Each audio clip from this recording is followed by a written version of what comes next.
Alright, everyone. We are going to be playing Dusk main Necrozma in Pokemon Emerald. So, in the last stream we did Black Kyurem, and now we'll be doing Dusk main Necrozma, and then it'll be White Kyurem, and then Dawn Wings Necrozma. I actually thought at first this thing was going to be incredibly awesome, but you know something that I was looking at the stats of Black Kyurem. This Pokemon here has worse attack, special attack, and speed compared to Black Kyurem, but I still think overall this will be way better just because of our typing, Steel Psychic. And remember, this is in Gen 3.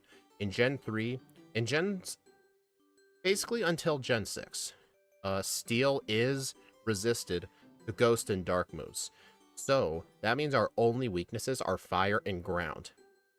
And while we may not have Prism Armor as our ability, we're only gonna take 2 times damage from Fire and Ground, and Ground really isn't that relevant in Hoenn, aside from like various camera-ups, if anything. I think Flannery could be tough, but I don't think so. We actually get Magnitude by level up, so I think she may be a little tricky, but I'm not really too worried about Flannery. Flannery's honestly one of the worst gym leaders in Emerald. She's only really bad if you're weak to fire. I mean, with other gym leaders, like, it's not like Watson's only hard if you're weak to electric. Stuff that's neutral to electric struggle with him. Yeah, hey, Dominic, Annie. No, I'm alternating between Kyurem and Necrozma. So next week will be White Kyurem, then it'll be Dawn Wings. It's just, Annie, it's just the ability that Axe you gave, because I'm pretty sure Solid Rock is not even an ability in this game. There probably really was no substitute ability to weaken super effective moves. And I guess eliminating the chances of me getting crit is probably a good balance, I guess. Yeah, the illegal Magneton, right? Alright. Yeah, I decided to give us the Naughty Nature plus attack minus special defense. We only have 77 speed. That is not a good speed stat to justify a minus speed nature, because I've been informed by Axew that usually the threshold where if your speed is above this number, you always go for minus speed. He says that threshold is 85. He says once you're at 85 speed, you're going to outspeed everything in the game as you level up. So I'm not going to give it minus speed, so it'll just be minus special defense. I don't think that'll be that bad, although that may make Flannery a tiny bit harder, but we'll probably just one-shot her entire team. And, yep, Battle Armor will just prevent crits. And I made my Hidden Power typing Ghost. I honestly don't know what the best Hidden Power typing should be, but fortunately this time, for Run 2, I did make a save state here. So that way I can quickly save the game and edit the starter if I need to. But still, I think this thing is going to do great just because of its typing. Because the one problem Black Kyurem had was its weaknesses were not good. Like, let's take a look at the leaderboard, actually. I need to look at this first. Honestly, well, no, Black Kyurem was incredibly good, actually. Just because its offensive stat was so good. But I do think White Kyurem is going to completely destroy that time. I don't think this Pokemon's going to be Black Kyurem, though, because Dragon Ice is still a nice typing. I don't know. We'll see how this goes. Oh, I got a hair in my eye or something. Okay, I'm going to go ahead and go live on the vertical stream, and we'll get started. Alright, everyone, on the vertical stream, we are going to be doing a solo run of Dusk main Necrozma in Pokemon Emerald. If you want to see the stats and moveset, you'll have to head on over to the horizontal stream. But for now, we are going to get started. Really looking forward to this one. Okay. 3, 2, 1, go. Hello, Axew. HP Ghost is just better to have to avoid getting Shadow Ball. Axew, one of the main reasons I decided to get it, we don't learn Shadow Ball. I mean, if we did, honestly, Hidden Power Ghost is probably just straight up better than Shadow Ball, just because it's only an extra 10 power. Sundown, what the heck is that? Okay, maybe I shouldn't put Metal Claw in the first slot. I don't know, I probably should leave Metal Claw in slot 1, just because I think in the early game, the Torchic is going to be the only thing that resists steel. Oh yeah, that's another reason. It's because the problem was with Black Kyurem, it had to use all Ice and Dragon moves with its lower attacking stat, because they were special, but White Kyurem's not going to have that problem. Although one disadvantage for White Kyurem is that Black Kyurem had Thunderbolt to deal with Wallace. White Kyurem is not. It's going to have Flamethrower instead, which isn't really going to help too much. The reason this thing doesn't get Shadow Balls is because in Gen 7, Shadow Ball is a special attack. I mean, Dawn Wings probably gets it because it's part Ghost. I don't know, I didn't look at the moveset. And also, we actually get Moonlight as our recovery move. Moonlight is actually a better recover, except the PP is horrible. So what Moonlight does, it heals half your HP, but I believe if it's sunny, you heal more HP, but depending on the weather, you can heal less HP. I believe that's what the effect is. In Gen 2, Moonlight absolutely sucks. It, by default, only heals a quarter of your health, and half if it's sunny. That's just incredibly horrible. Actually, I just realized it's not going to get Shadow Ball unless it's by level up, because actually I was looking at the movesets that actually gave me. I only look at the Pokemon I'm doing that week. He listed Dusk main and Dawn Wings Necrozma's TM set under the same list, so they're both gonna have the same TMs. So if this thing doesn't get Shadow Ball, neither is the other one.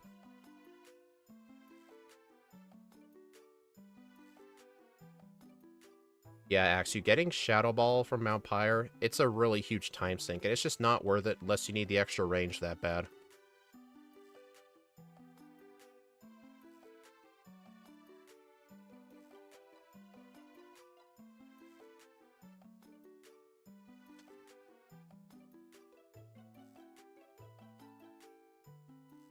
The second reason Duskmane doesn't get Shadow Ball is because Gen 7 has Shadow Claw. Well, I had to give Dawn Wing Shadow Ball due to a lack of Moongeist Beam. Oh, okay. Huh. I didn't see that in the... I didn't see that in the little message you sent me. Oh, you gave it to its starting set. Okay, I was looking at TMs. I was talking about TMs the whole time. Slash. You know what? Moonlight absolutely sucks. I'm getting rid of it. Although technically with Stab, Metal Claw is better than Slash. Slash is effectively my worst move. I guess it's just for PP. Also, I need to go through the forest a lot slower, because I did not mean to fight that bug catcher with the 4 Wormhole. He's worse than wild Pokemon. He is just not worth fighting unless you need HP EVs for some reason.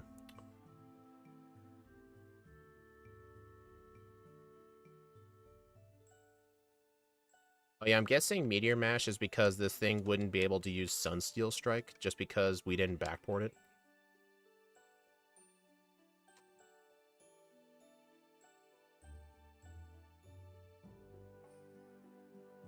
it. Something I need to start doing is remembering to actually use the Lepa Berries. Alright, I'm gonna go ahead and get cut. I don't want the Quick Claw. Like, my speed's not that bad. Alright, I'm just gonna fight the trainers inside this gym.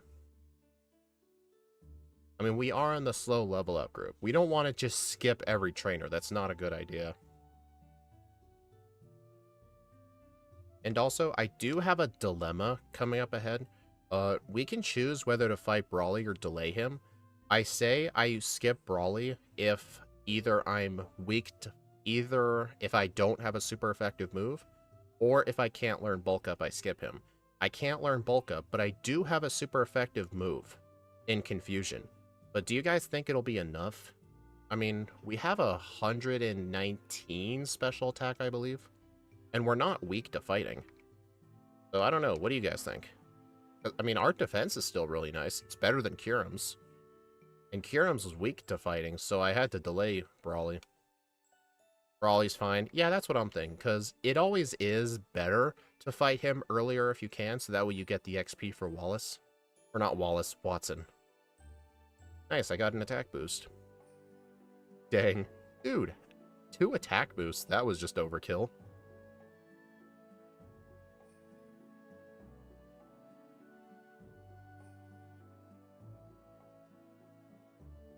Honestly, them making Meteor Mash, turning it from 180 to 90-90, I honestly think that's worse.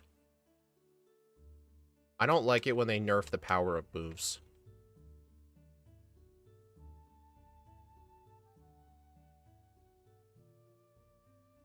Yeah, but I wasn't sure if Brawly could be an issue, though. I'm just not sure.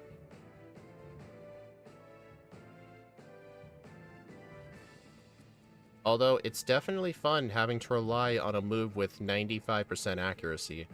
Like, I'm really worried if something's gonna miss.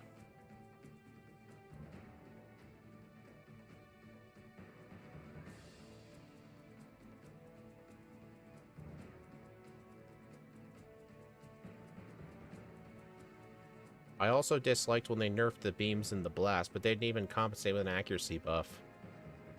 Yeah, Ice Beam, Thunderbolt, Flamethrower, Thunder, and Blizzard all got nerfed to 110, but Fire Blast is still 120-80.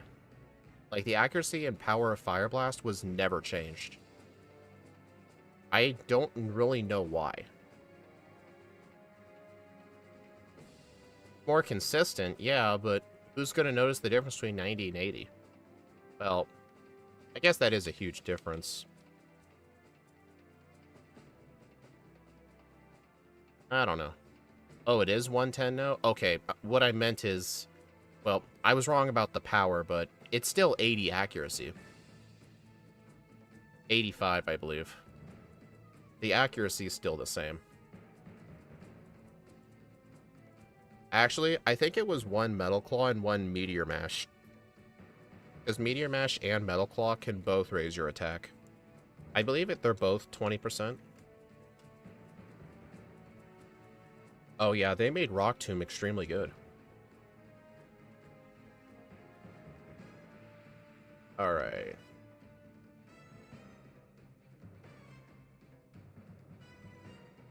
Alright, what I've pretty much started doing in Rustboro Mart here is I always buy a bunch of Pokeballs for the HM users, and then I'll usually just spend the rest of my money on repels.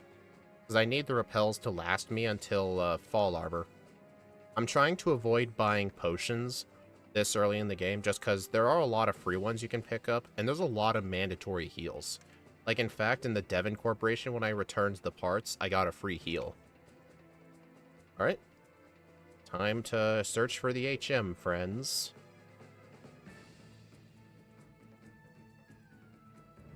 Oh my gosh. It's kind of hard for me to time when to select the run button, just because I can't really hear the Pokemon's cries.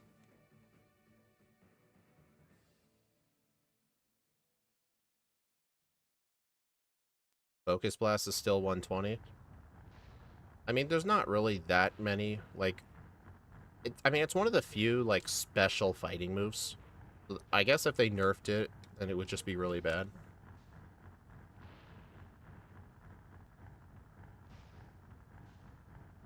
Oh my gosh, how many Lotads are here? Aren't Lotads the 1% encounter on this route? Or is that C-Dot?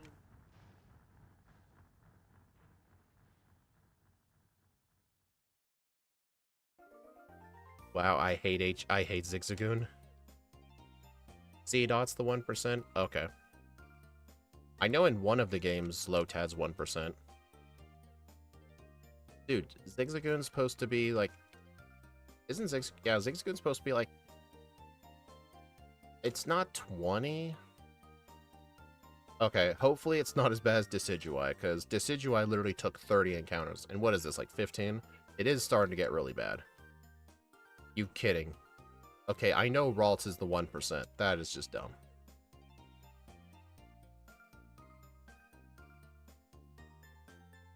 There's gotta be some better HM users. 15% on 102. Oh, so what is it on this route then? 10%?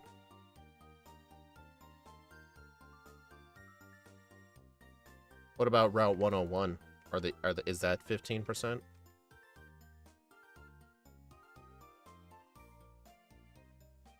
Honestly, the whole Zigzagoon issue is actually one of the reasons I sort of like doing Ruby and Sapphire and Omega Ruby Alpha Sapphire runs better, is just because HM users are way easier to catch. Like, Emerald has some of the most annoying HM users in the whole series.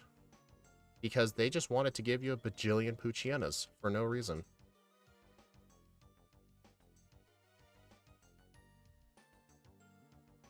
Okay, so 102 is 15. Got it.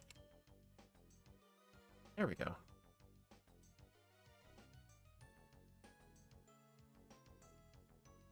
The no HM user are pretty bad. I don't think they're bad. It just takes a while. Because on Route 201, both Starly and Bidoof are 50-50 chances. And then the Geodude is super common. The most annoying one is the Psyduck, but the Psyduck's 30%. That's not too bad. Basically, you have to deal with a 50, a 50, whatever the odds are for Geodude, and a 30. Like, the worst you have to deal with is a 30. But for a fly user on that route is 20%. Barrel was just a free bonus. It's just the Zigzagoon is at 15, which is half the odds of Psyduck.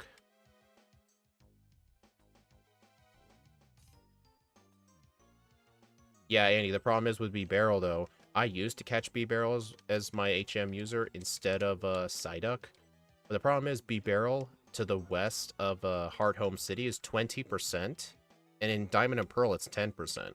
Which is why I switched over to Psyduck. Plus, Psyduck gets you access to Amity Square, where you can get the amulet coin if you need it. Okay, let's go fight Brawly.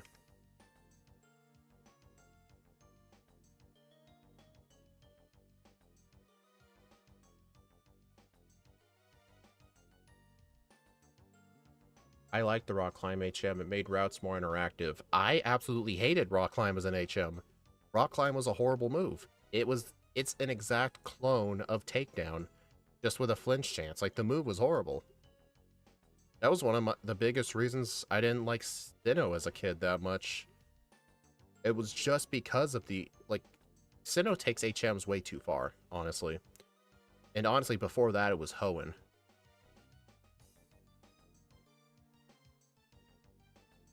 Also, for the Metatite, even though Confusion was only doing neutral damage, it is guaranteed to hit, so Focus Punch will never hit. I could have switched to Slash, though, but oh well. Confusion was neutral, so it's the best move, probably.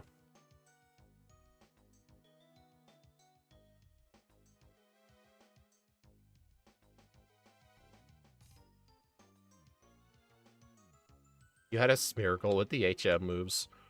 I mean, when most people play through, Sinnoh, most people just had a Bidoof in their team. Just for HMs, which was why I found it really funny when I played Shining Pearl for the first time, and you had to use your Pokétch to use HMs. It would just spawn just random Bidoofs, B-Barrels, and Staraptors. It was just so hilarious, because they knew those were the ultimate HM users. And that is why whenever I would play Sinnoh casually now, I would only prefer the remix just because of the lack of HMs. Because HMs in the original was super annoying and bad. Yeah, Gen 5 was way more relaxed on HMs, plus there weren't as many. Like, honestly, 4 should be the limit. I think, like, Kanto did it nice. Cut, Fly, Surf, Strength. I mean, there was Flash, but you could skip it. Gen 2 was honestly starting to push it a little bit with the amount of water HMs. Gen 3 just carried that tradition, as well as Gen 4. I think only Gen 1 and Gen 5 did the HMs nicely, because there's only 5.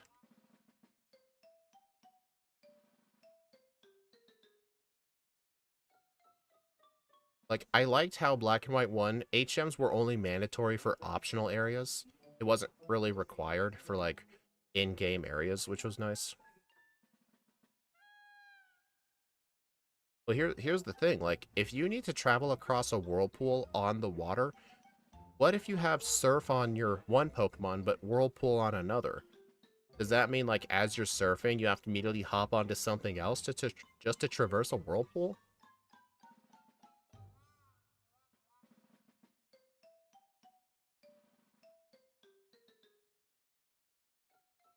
Andy, we don't need a fire field move. You know, technically this thing can learn Thief, but I think I'll skip it. Hey, Shadow Stitch.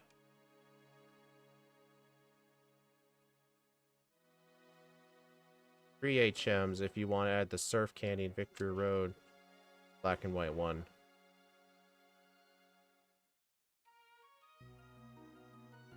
Could have had a move that lets you dive into a volcano.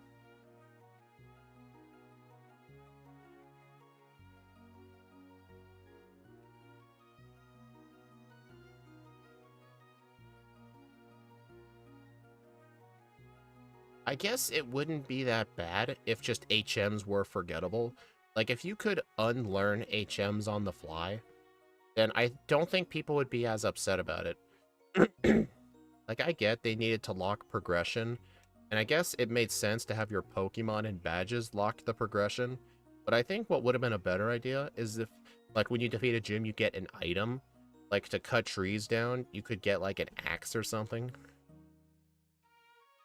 Or, I don't know, just make it so anything can cut a tree down. I don't know, I don't know, I'm just yelling ideas.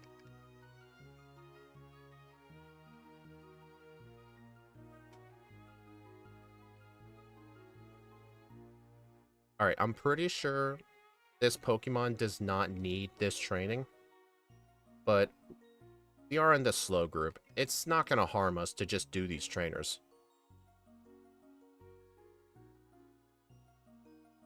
I like the inclusion of Dive, especially in Emerald. Honestly, I didn't really like Dive. Besides the mandatory, like, Seaside Cave, and I guess you could use it to look for the Reggies, the whole underwater area was just kind of uninteresting to me. All it is was just a bunch of seaweed.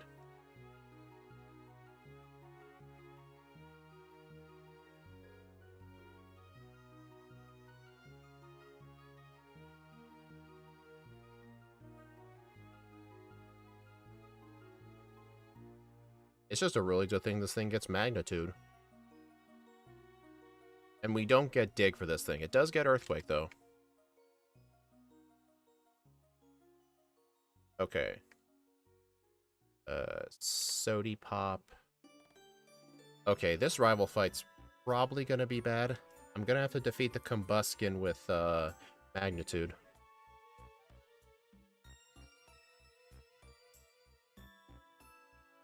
Yeah, the Abyssal Ruins was pretty cool. I forgot I had Confusion. Well, there was no reason to worry about this guy.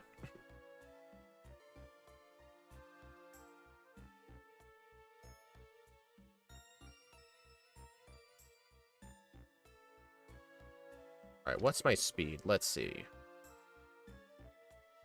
What I've started doing is, whenever I try to fight Watson, the main speed threshold I would prefer to be at is, well, best case scenario is 50 speed, which will let me outspeed everything except the Manectric. But 42 lets me outspeed the Magneton. The Magneton tends to be way worse. So basically 42 is if you're sort of confident that the Voltorb won't do much damage to you. Being at 50 speed is the safest.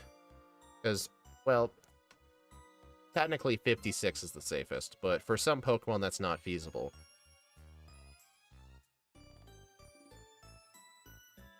I mean, there's still some more trainers in the surrounding area I need to fight, like the whole east side of Mauville. Because these trainers here are mandatory, sooner or later. So I just always fight them before Watson. Gen 5 area near Ondel, you can go dive there and find treasures. Oh yeah, that... I don't really know how I felt about that area. A lot of the writing that was on the walls down there, I could never understand it, and I could never figure out how to solve that place. I've never once gone to the second floor of that place without a walkthrough, just because I could not understand it. You gotta remember, the same people who made that puzzle said the Azure Flute would have been too confusing. Yeah, but the only reason I fear Manectric is if, like, Magneton does a lot of damage to you and you're at low health. Get the bike. It wasn't unknown or Braille. It was some random past language from, like, Atlantis or something. Apparently, I guess you were supposed to be given papers to help translate it. I know in Black 2 White 2, Zinzolan gives you papers to help translate. I don't know about the original Black and White, though. I don't think it was Latin.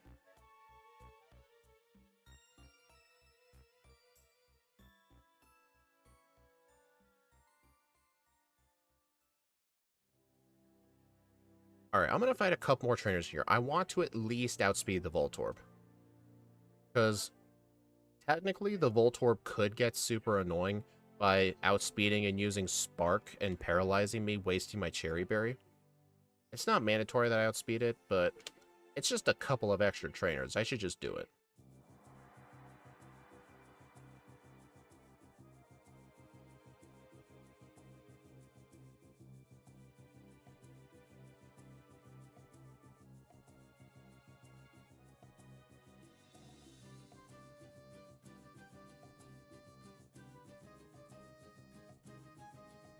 Extra sensory, thank you.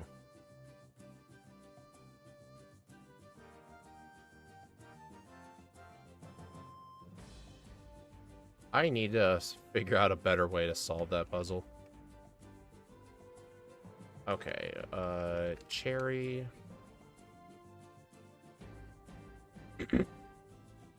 Alright, so if I'm concerned that Magnitude may not be enough, I could just use Extra Sensory on the Voltorb.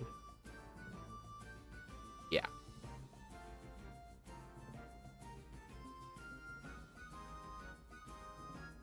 There we go. Alright, I think just Magnitude on this. Okay, that was really easy.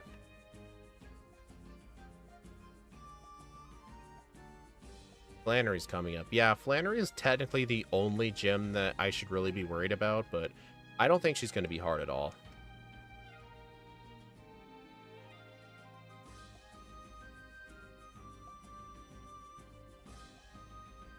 I always get lost in this bag. No, do not teach Rock Smash to Meryl.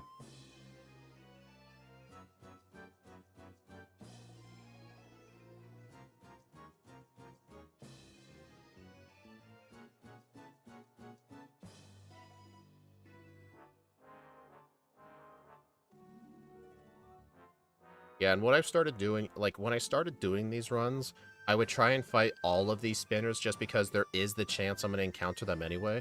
But I think for good Pokemon, I should just get on my bike and just not even bother to skip them. And if I encounter them, then so be it.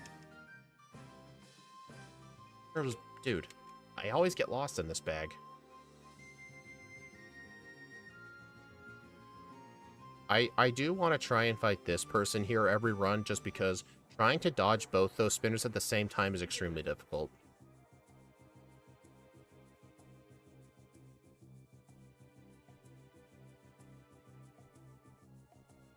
Sometimes Lena likes to spam over here, other times she doesn't go for it. Yeah, the AI is very strange with moves that lower your own stats or have a negative effect. From what I've been able to read in how the Emerald AI works, or Gen 3 AI in general, she'll only try and go for it if she detects a kill. And I think she's more likely to... I think she's less likely to use it if it's her last Pokemon. Maybe?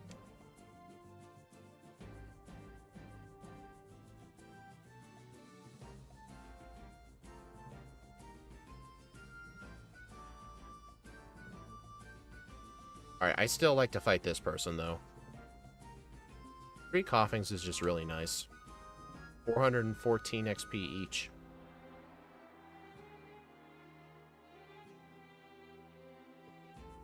I'm also going to fight Skarmory Trainer, too.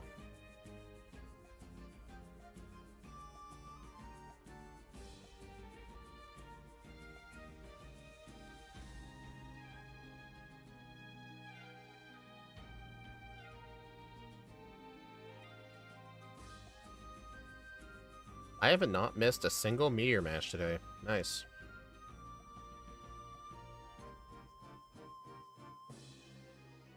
Alright, I don't need to heal at the center.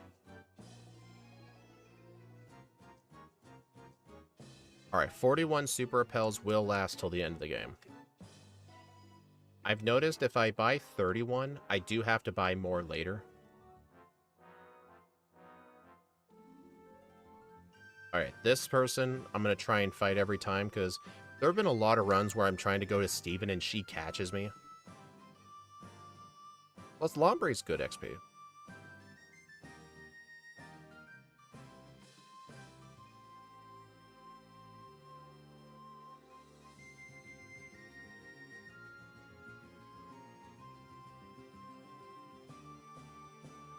I'm going to put extra sensory in slot 1, I think. Just because this is now my most powerful move. And I have no idea why they thought of giving extra sensory 30 power points. That's kind of insane. I wonder, they have to have nerfed it at this point, right?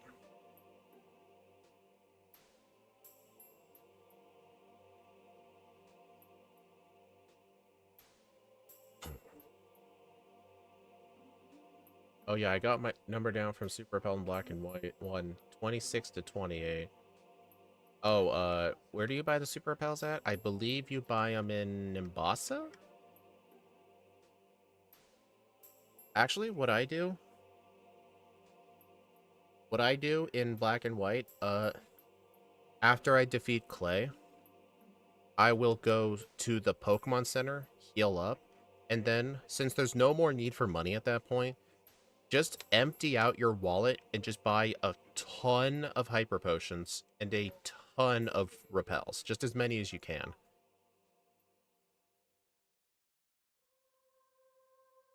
Yeah, I just started doing Drift Fell. Alright, gotta get the, this. Fight this guy. You know, it's really nice how I can just grab that item and just run straight right, because if I run, the spinner sees me.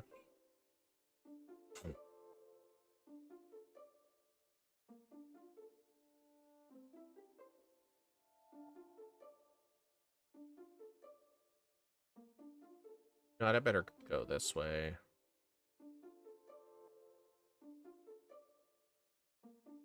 My runs, I go with Moo Milks if I do Super Repels and Nimbasa along with Return. I actually quit buying Moo Milks in Black and White. Because if you're going to be in the mart buying Max Repels anyway, just buy Hyper Potions. It's just less menuing.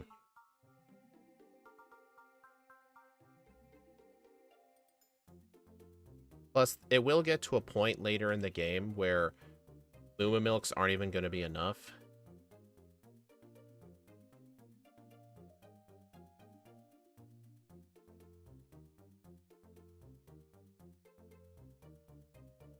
You guys are making me want to do Gen 5. Come on.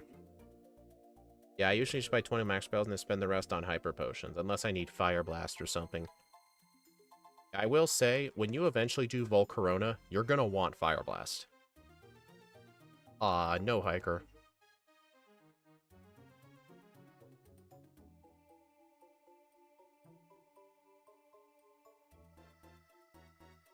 Alright, I'm gonna need to try and preserve some of my extra sensories.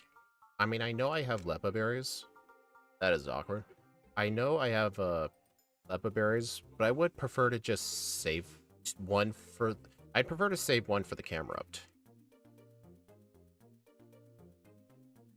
Bruno isn't on vacation. No, there's a regular... Whenever you climb the gondola, I think it applies when you go down, too. There's a 1 in 64 chance you find a hiker NPC. I've had it happen one time in an Arbok playthrough, but it was not recorded. so I don't have evidence of it.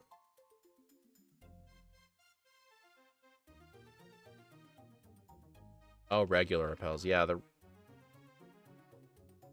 see, around 7 or 8. 8 if I want the Route 3 candy in the dark grass. I pretty much started getting that every single time. Because if I go in the dark grass, I get to skip that schoolgirl spinner. The one who... The Woobat, I believe? Going in that grass just skips her every time, so I've started doing that.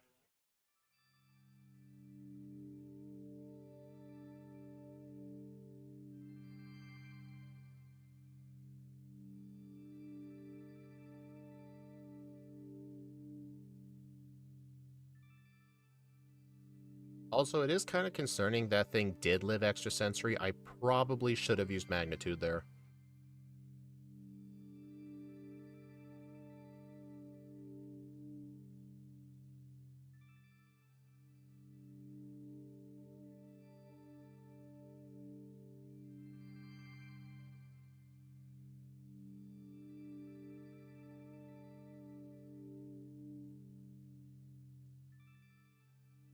Alright, I'm gonna need to use a potion. I'm just gonna spam magnitude, I think, that whole fight.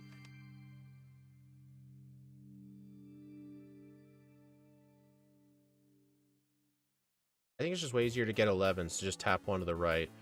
I think so, yeah. Whenever I think of how many to buy, I always think in intervals of 1 to 11. Okay, I think... Well, I was gonna say I should try and use Meteor Mash on the Slugma and the Nummel, just in case I get an attack boost. That way, if I get bad luck with Magnitude, I could still potentially knock it out. Nice.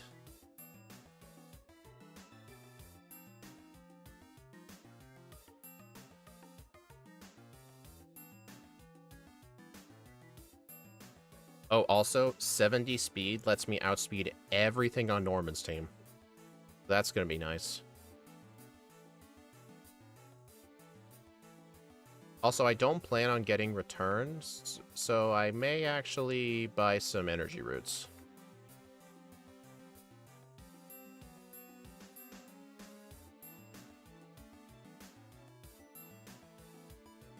Dang, I forgot to repel.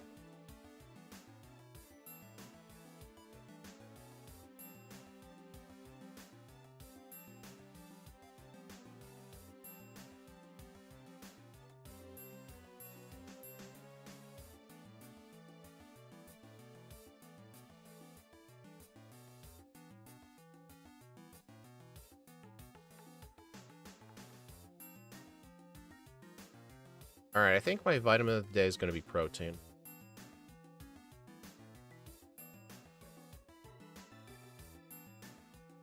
Alright.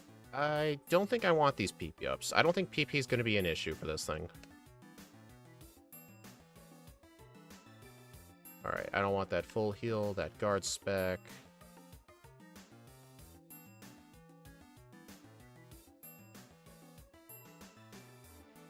Alright, I've already got 2. Let's see how many proteins I can buy. You know what? I'll buy 4. Oh, dang it. I'm like 500 short. Give me a minute. There we go. 7 proteins. That's actually pretty much exactly enough. I'm gonna end up with 93 attack EVs.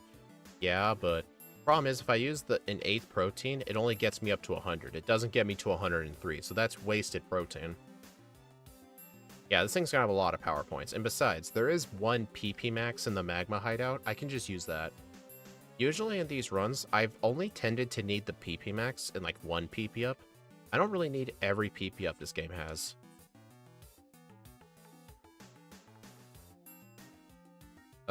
Should I heal? Nah. I plan to spam Metal Claw and Meteor Mash anyway. I don't really plan to use Extrasensory for Norman.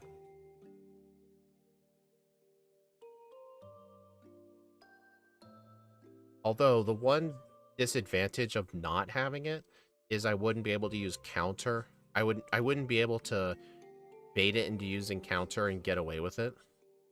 Wait a minute. I picked up that elixir. I should just use the elixir. So, yeah, never mind. Forget I said anything.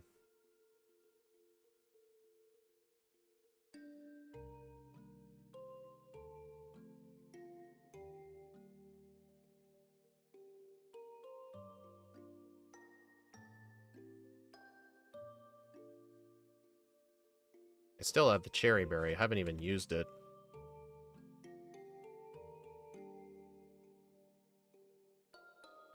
Alright, so I think the plan is just spam Metal Cloth. No, spam Meteor Mash. Back sprites look really good. Yeah, whoever made these, they look really nice. Magnitude. Rock Slide's gonna be helpful for Winona. I can get Earthquake later. Yeah, Axu probably got these from some online ROM hacking community site. I don't make any of the Gen 3 sprites, so I can't claim credit for them. I mean, there are ROM hacks of Fire Red that have, like, every single species in it. I'm sure the sprites are all available.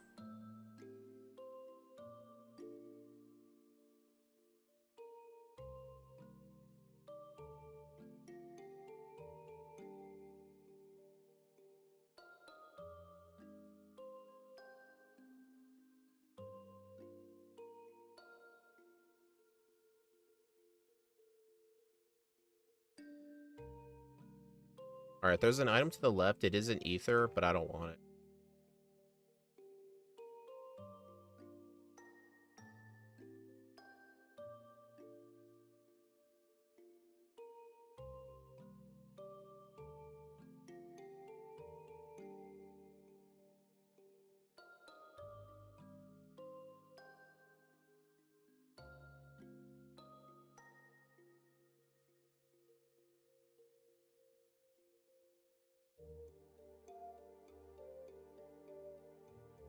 Dang it, come on, I moved one step.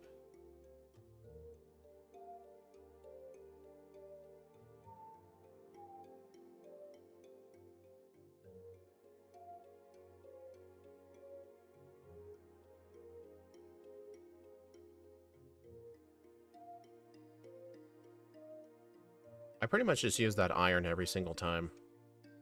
Alright, I'm gonna get some citrus berries to use in an emergency. Citrus berries tend to be really good held items if you think a gym leader fight's gonna be kinda close, and you don't have a type boosting held item.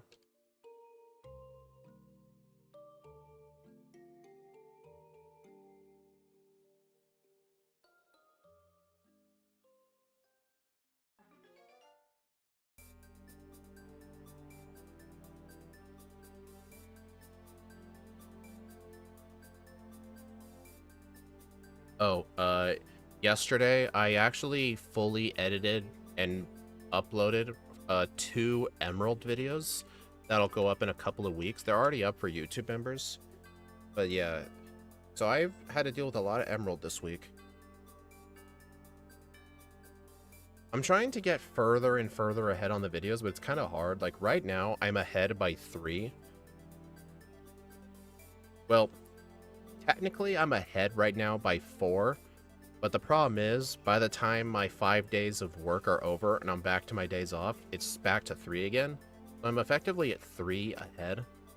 I need to try and slowly get more and more ahead as the year progresses. So my goal is for February. By the end of the month, I need to be 5 ahead instead of 3. So what I can do is next week just have 1 extra video ready, and then the next week have another extra.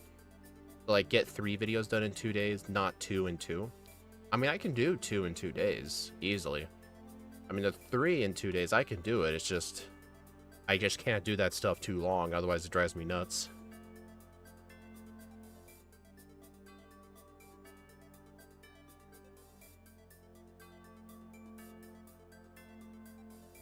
The reason I'm trying to get as far ahead as possible is so that way I'll have time near the end of the year for a huge project. I don't want to say anything though, just because I don't want to promise it and feel bad about chickening out. Axu knows my plans are, though.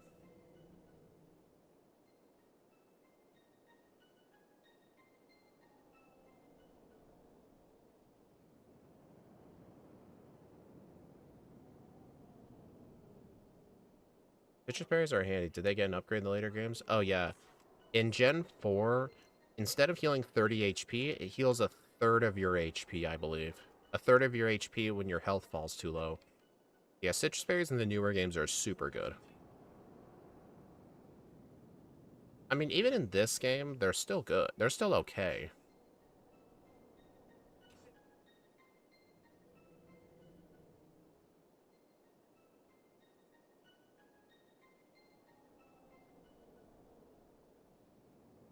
It's 25%. Oh, my bad.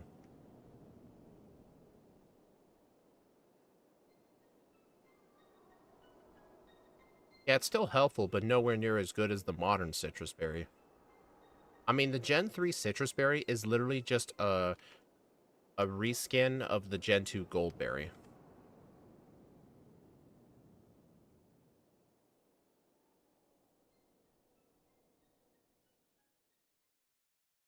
Alright, Hidden Power Ghost.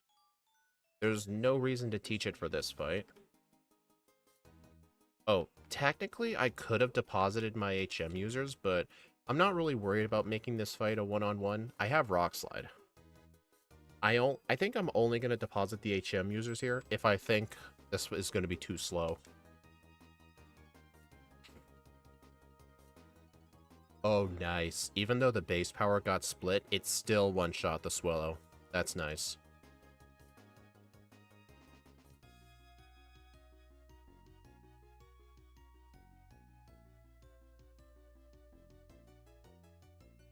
Of course, Pelipper used Protect.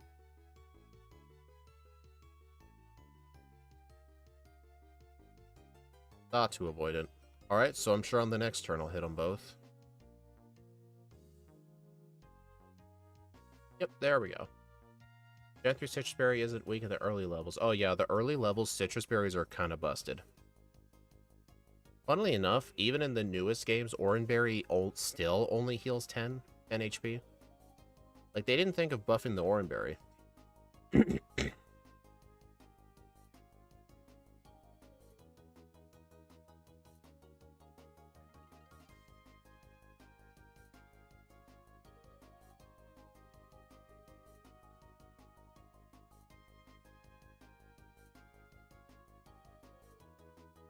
Honestly, the Hyper Potion kind of deserved to be downgraded, just because Max Potions had, like, no use.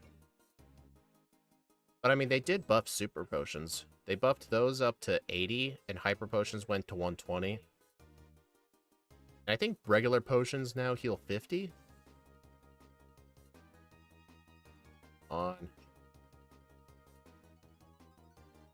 Trying to spam Meteor Mash just as much as I can to get attack boosts.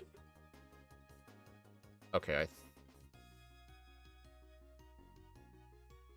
honestly, I think I could have just started sweeping once I hit +1.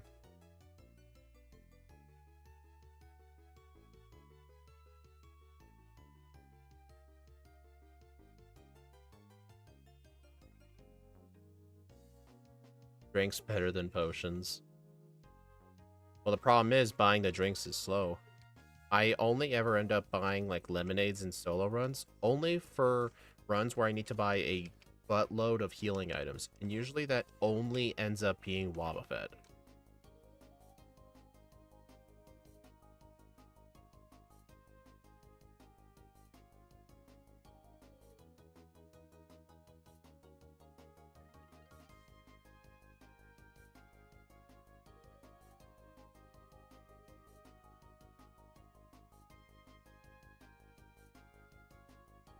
Oh. Right, person berries. I don't want to fight her.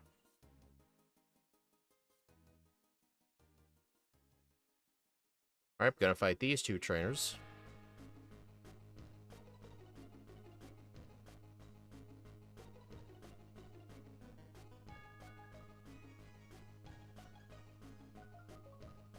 Speaking of cough cough, it's going to be a lot of winter storms throughout the Midwest to the Northeast. I mean, we've been having a lot of snowstorms here in the Northwest, too. They're just... The snowstorms are just everywhere. Yeah, drive careful.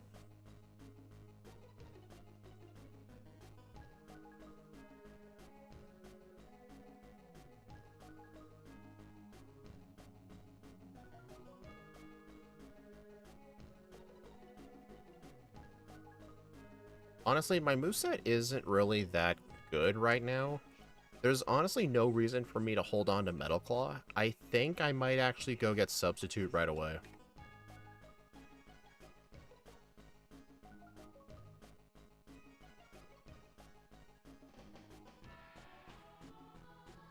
Because the rest of our moves by level up aren't really that good. I'm going to hold on to Extra Sensory over Psychic. I don't want Iron Defense.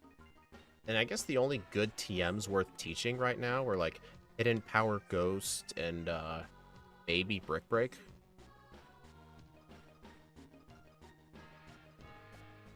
I'll say I'm pretty happy to finally do a month of legendaries. Yeah, it feels nice.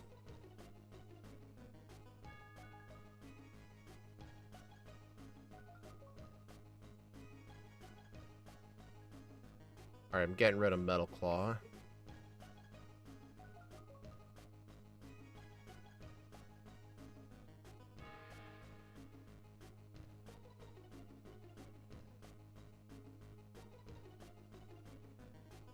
Thought I had a repel up.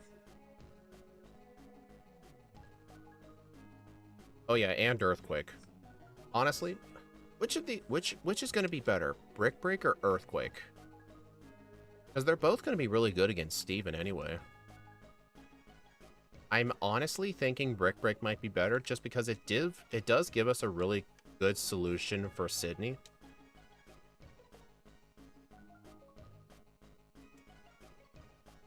I don't know. I mean, there's really no reason to hold on to Extra Sensory in the late game. Like, where's a Psychic move going to help us? Psychic is really not that good in Emerald.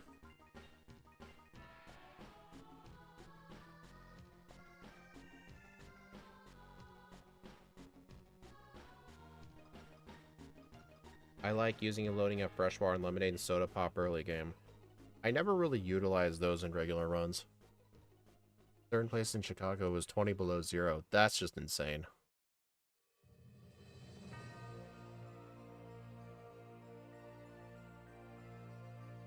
Earthquake would be better for Steven, but I think the real question is it the best per time? Well, Earthquake is literally on the way to Archie. It's not out of the way.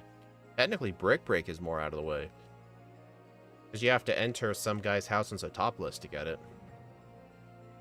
Well, it just depends if I think I'm going to struggle with Sydney. I don't think I'll struggle with him. It'll make the fight faster. But honestly, I think Earthquake's only going to be good for Steven. Just because, yeah, the Metagross is weak to Earthquake, but not Brick Break. But honestly, yeah, I think I'll get both. You know, I'm just really glad the HMs are highlighted black. Otherwise, I could never figure out where the TMs are.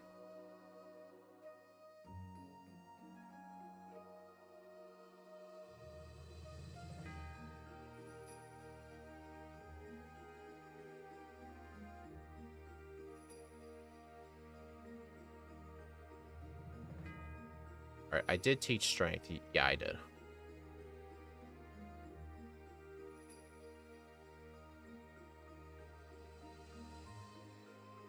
Okay, then Earthquake. Since you get Sydney with Meteor Mash, since Torpedo resists it.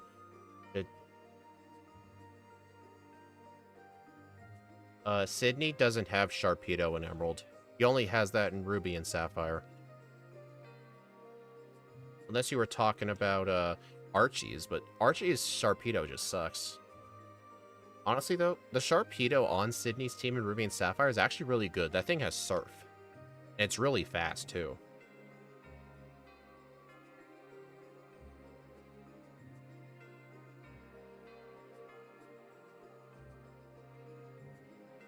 But yeah, I think I'm just... Well, another thing I just realized, with the same type attack bonus, Meteor Mash is actually going to be the same effective power as Brick Break.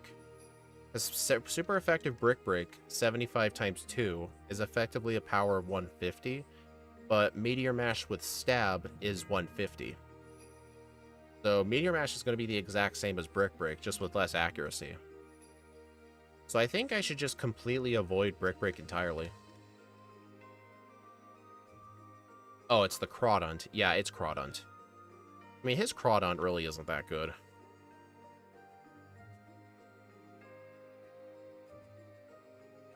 I guess Crawdont would be the only Pokemon where that move would be better.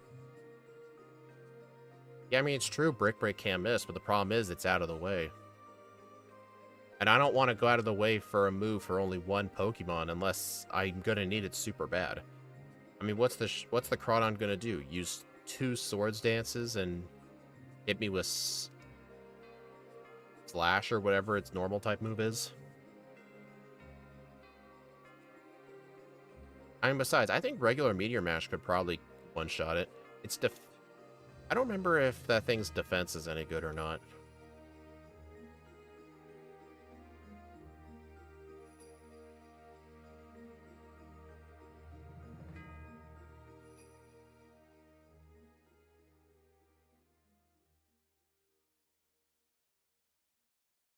Alright, I don't think Maxie's gonna be that bad. Technically, something I can do since the Crobat outspeeds is, this is one advantage of having Substitute as soon as possible, is you can block Confuse Ray off the Crobat. And Swagger off of this thing.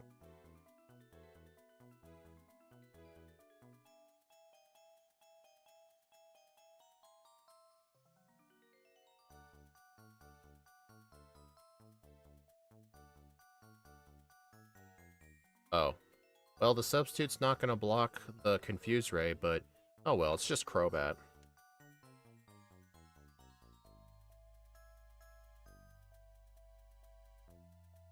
That is impressive. Interesting, it's never wanting to use Confuse Ray.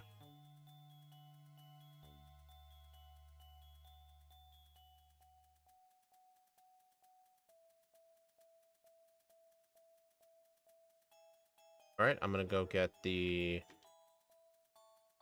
rare candy.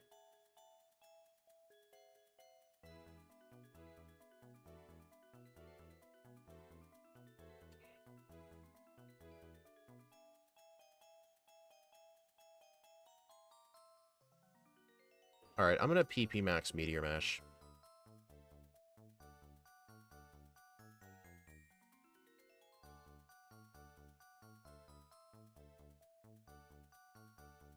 I do want to do Adaptability Crawdont in Gen 5, but Elisa scares me to death. That would make sense, yeah.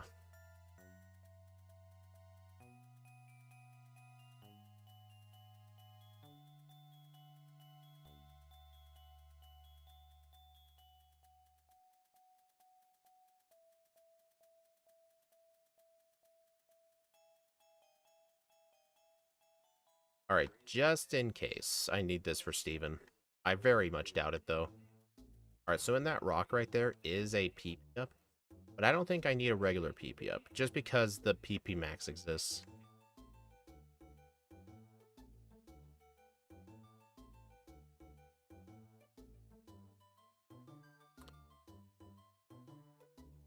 Still, I really do not like how long the evil plotline is.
Alright, this time... Oh, I was about to say this time, I'm not sure if I want to fight the Gyarados guy. I wouldn't have a good move for his Pokemon, but Extra Sensory is a special move, and that's all root you really need.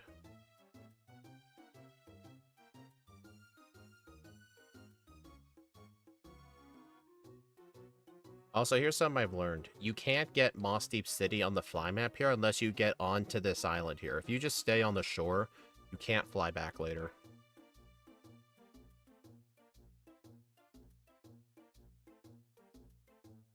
Alright, I'm gonna get this rare candy.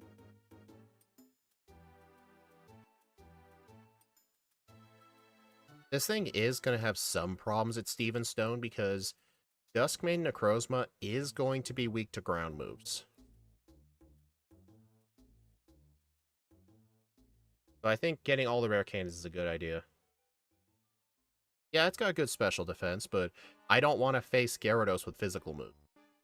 But I always want to consider what I have for Gyarados because the guy with 5 Gyarados, he is way too good of a trainer to ignore. I think most Pokemon that don't want to go minimum battles should fight the guy. That's why I'm trying to decide if I, like, what move I have for him. Paralyze.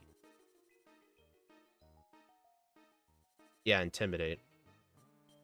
I mean, Black Kyurem had Thunderbolt. That really wasn't an issue.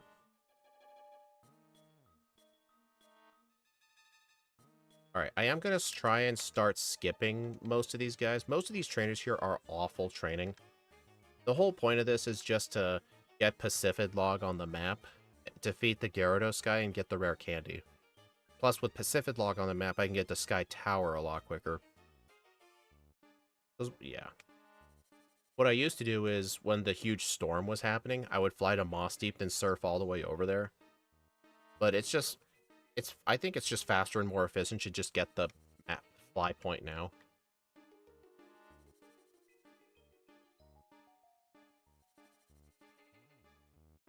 Alright, I'm going to skip Return. There is no way Return's going to be useful.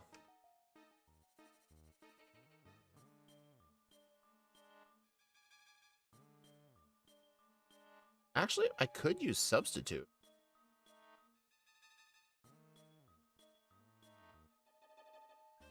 It saves text too, because the whole Intimidate text doesn't need to print every time. Okay, this is actually kind of genius, I'm not going to lie.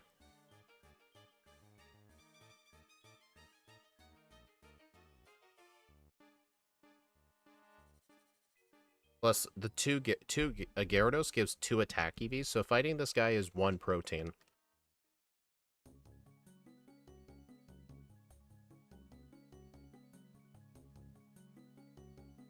Alright, time to go fight Titan Liza.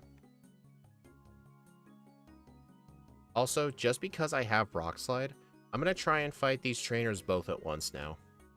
Just because it is more time efficient. I mean, that's assuming they don't miss, obviously. Oh.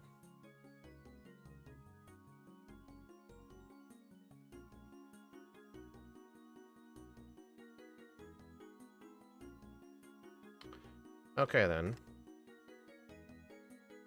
I'll just fight him one at a time, then.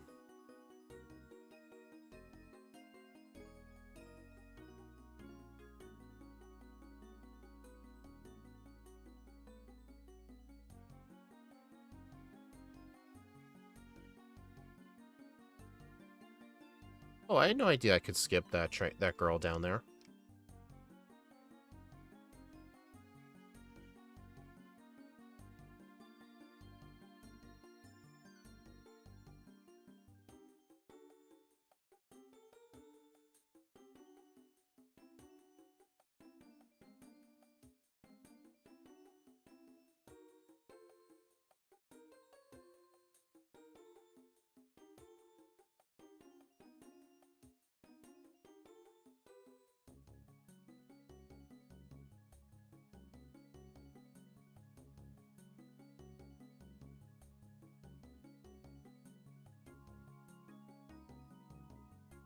Dude.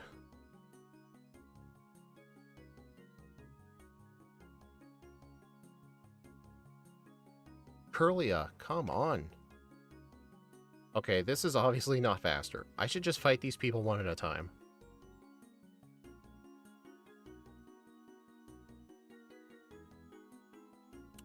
Oh my gosh, I missed one Meteor Mash and 2 Rock Slides on that Curlia. That Curlia has like 4 double teams or something.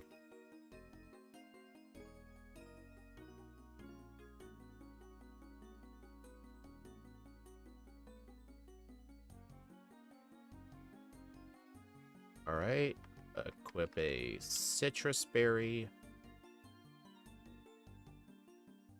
Oh, Hidden Power. Right. It's faster if you have Surfer Earthquake. That is true, but I was thinking Rock Slide would work, but it not if it keeps missing. Okay, I don't think Rock Slide's going to be useful anymore. I mean, Extra Sensory really is not. You know what? I'm getting rid of it. My physical attack is just way better anyway. I think Rock Slide might still have its uses coming up. Alright, I think I'm going to set up a turn 1 sub.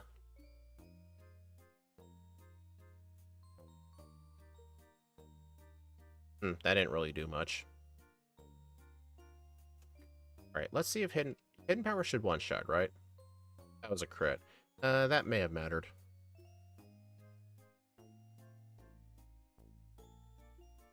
Oh boy. Flamethrower. That was with the sunlight. At least the Citrus Berry put it out of its potion range.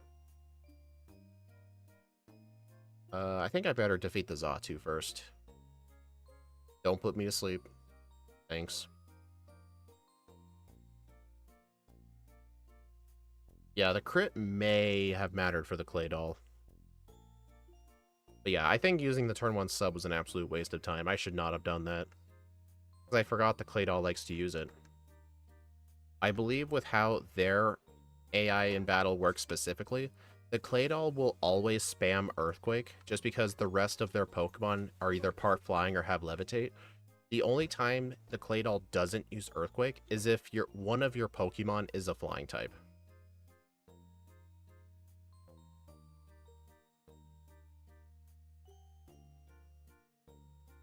Seriously, Hidden Power, Meteor Mash, Rock Slide as my main spamming moves isn't really the best.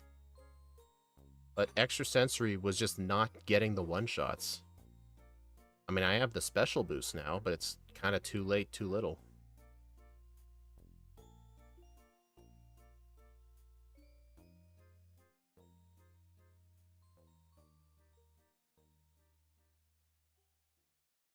I mean, at least Hidden Power is 100% accurate.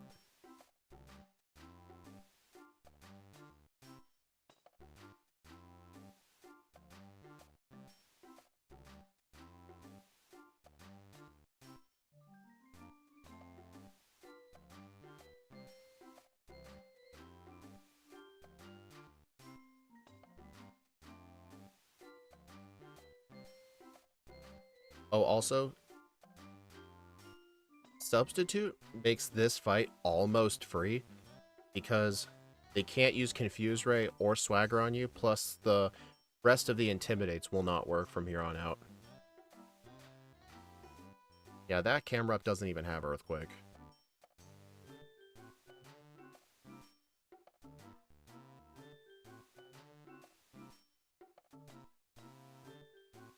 I think just spam Meteor Mash.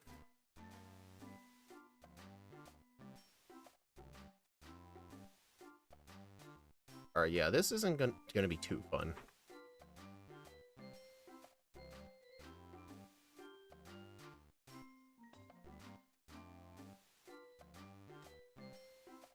I'm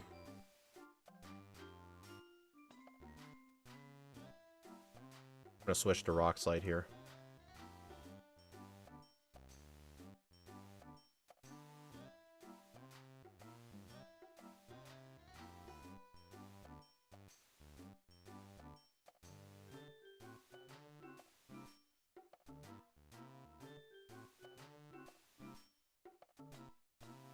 Oh, that was still not that bad. The fight was slow, though, but not that bad.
Alright, so I'm not going to teach Earthquake right away, because I want to save that for Steven.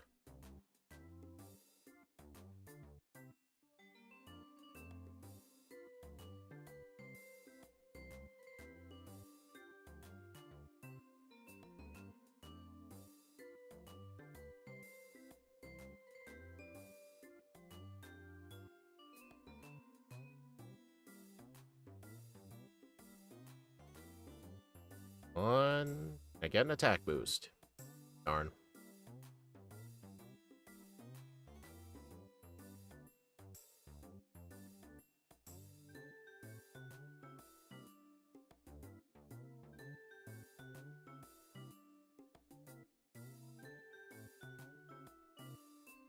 Okay, the fact that this thing has to two-shot a bunch of things is really annoying. I mean, this thing has less attack than Black Hurim does. Black Hurim's attack was around 170. This thing's attack is 150 something. So its attack is slightly worse.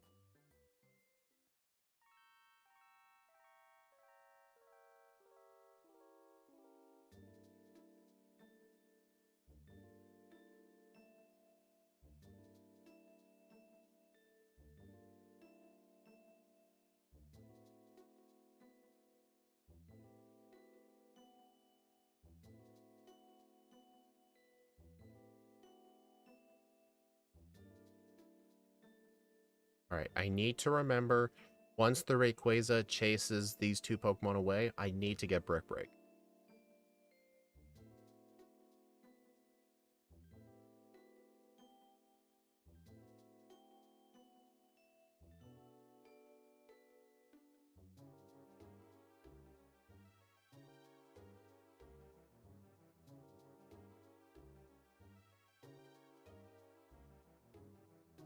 I'm also thinking...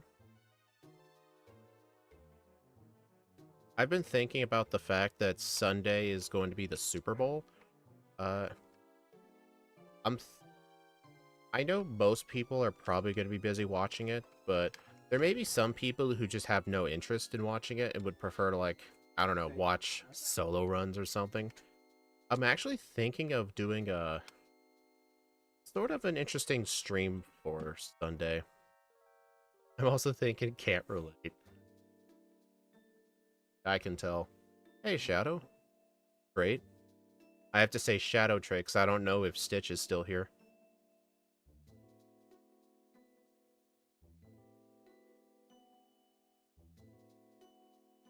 Yeah, Steve won't be 100%, but I remember what Steve did is, like, for the whole week of Christmas and the days before and after, he did a bunch of streams just because he had nothing to do. I actually thought they weren't going to do good, but he told me they actually were some of his better performing streams, because I think what happened is there are a lot of people hanging out at, like, family and stuff, or, like, they had the day off from work and they had nothing better to do. So it's nice to see somebody streaming so they can watch. I'm thinking of doing something interesting for Sunday.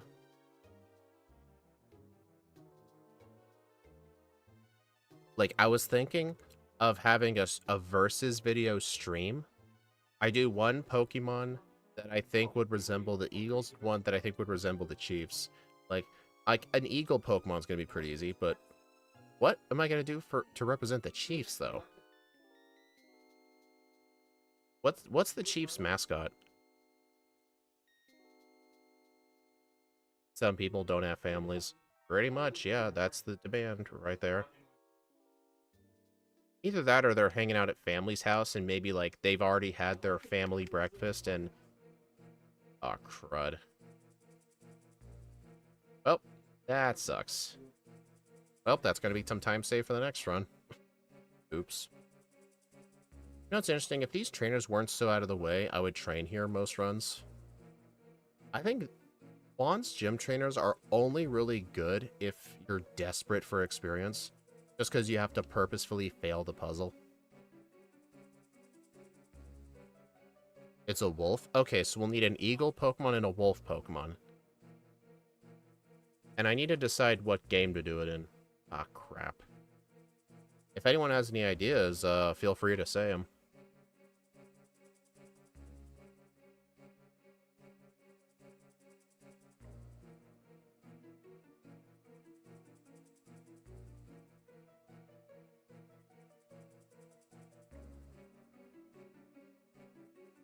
Yeah, honestly, me doing a lot of unnecessary double battles has been a very massive time loss. Well, John, it also needs to be a game where I'll have enough time to do 2 runs. Well, not 2 runs per Pokemon. It's going to be 1 run of one and 1 run of the other. So it's going to be a grand total of 2 runs. That way the stream should take the same amount of time. I mean, I will try and route them ahead of time, though. So I have a rough idea of what to do. I am actually thinking of doing Gen 5, though. Because Gen 5 is based in New York City in real life, which is effectively in the US. Unova is the only American-based region, at least so far. But I think it makes sense to do Gen 5, and we already did White 2, and I think White 2 challenge mode is it's a really fun game and difficulty to solo run, but it would just take way too long. So I think it would probably just be regular Black and White.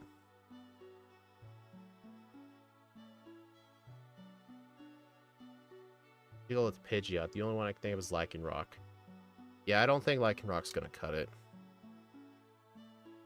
Actually, somebody just realized I may think like, hey, Eagle, Braviary. I can't do Braviary. Braviary is actually going to be a video later in the year. In Black and White version. That's not really going to work. I don't want to do Emerald. Well, maybe. We'll keep a note. We'll make a note of that. I have done special backports for other occasions, too. Mighty Anna? Oh, God.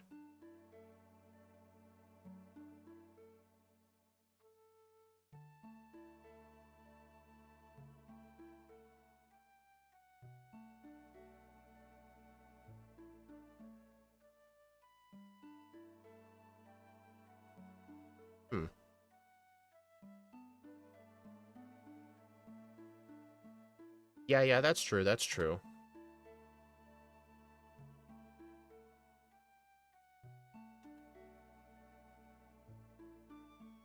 I just really want to do Gen 5. Just regular Black and White. Yeah, I think Zoroark's more like a fox, not really a wolf. There's got to be some other wolf Pokemon that's not Lycanroc, right? I mean, I know it took them until Gen 9 to make a dolphin.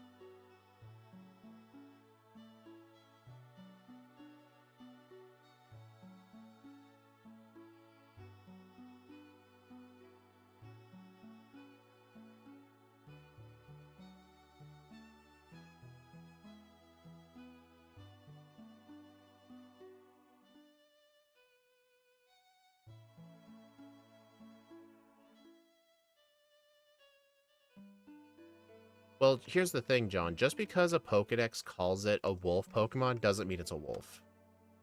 Pokedex likes to say all sorts of things. Talon's a dog. Yeah, I mean, technically, Mightyena is the closest thing to a wolf.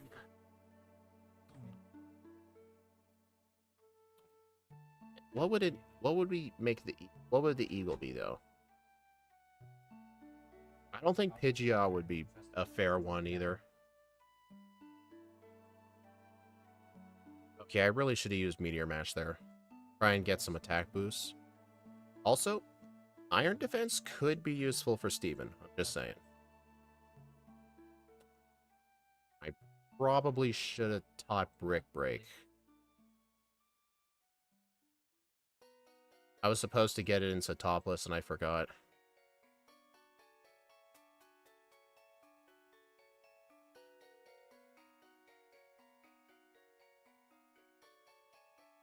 No, I just don't want it to Mightyena. That thing's gonna be horrible. But it's a wolf Pokemon, so I think it's gonna have to be Mightyena. Alright, it'll be Mightyena, and what Pokemon can we use to represent the eagles? Like, what's a good eagle Pokemon? And it can't be Braviary. Because that run is already recorded.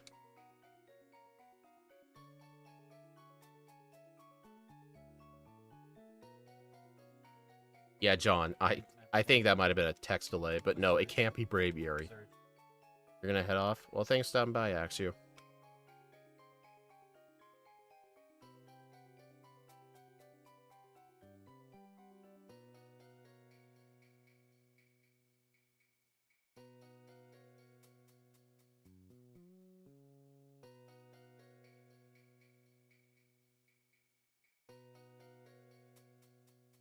Yeah, I should have taught Brick Break over Rock Slide. I mean, this is gonna mean time improvement for run 2, at least. The whole mid-game, the whole late game here was played pretty dang bad. Wow, good job. You passed your defense boost to Kadabra.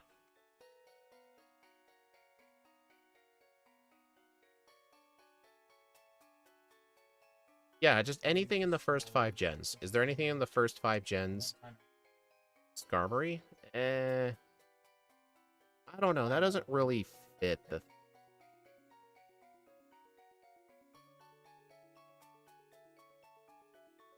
No, I'm already set on it beating Mightyena.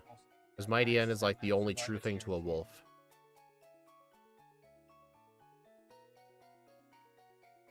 Oh my gosh, the whole Victory Road section is just so slow. Nothing's a one-shot.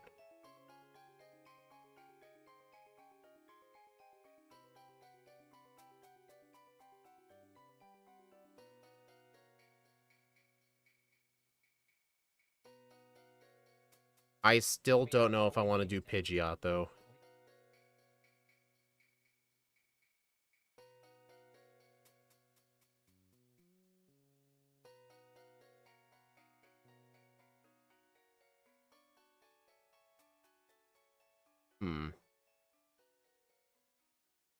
Actually, I have a better idea, actually.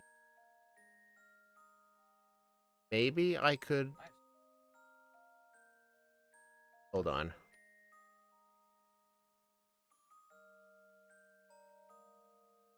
Maybe I could make them as crystal backports instead? Or, like, as a backport of something? I don't know.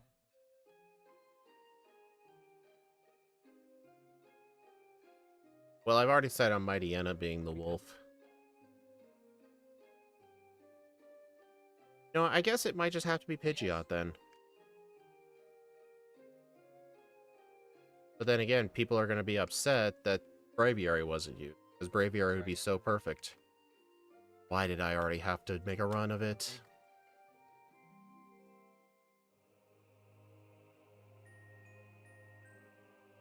Yeah, I think if I choose to go with the Gen 5 stream, it's gonna have to be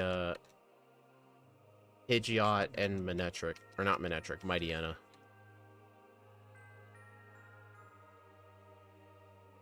Nope, wrong town.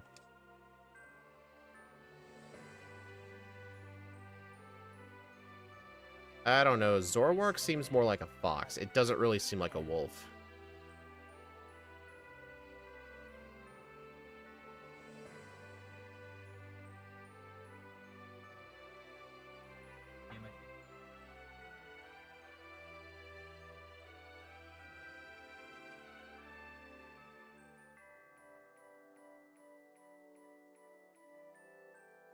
Alright, I need to go get Brick Break.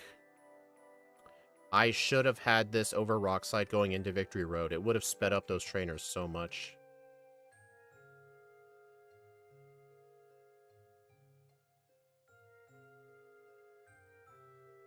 I mean, I've done Zoroark in White 2 before, but Zoroark just doesn't look like a wolf to me.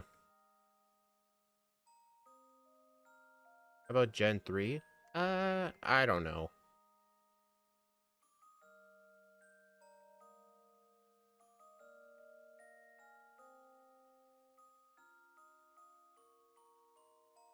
Okay, delete Brick Break over Rock Slide.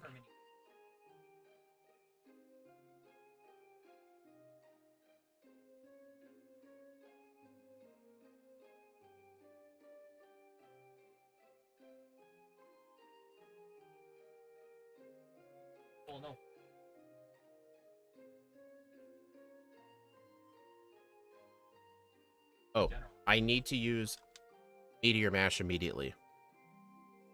It has the same effective power as Brick Break, but it does have the chance to boost my attack.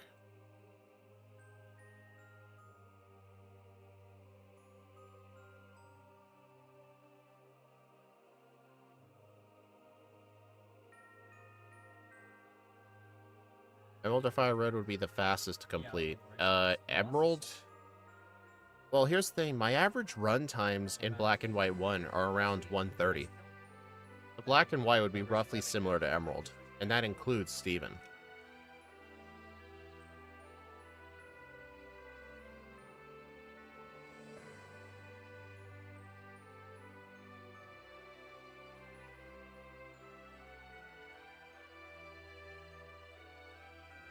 Arcanine.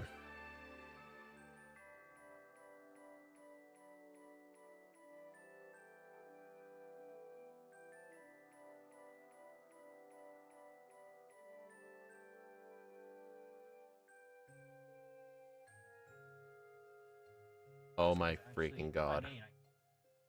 Okay, that's just stupid. Hello, Armageddon. It's Solgaleo they will absolutely destroy. So it's not really Solgaleo, it's Dusk Necrozma. It's when it fuses with Solgaleo, but pretty close though. It's half Solgaleo. Oh come on, I get a crit on the better one? I mean, Dusclops always tend to live. Yeah, it is a Gen 7 versus Gen 3. Power creep, modern power creep is not friendly towards these games, that's absolutely for sure.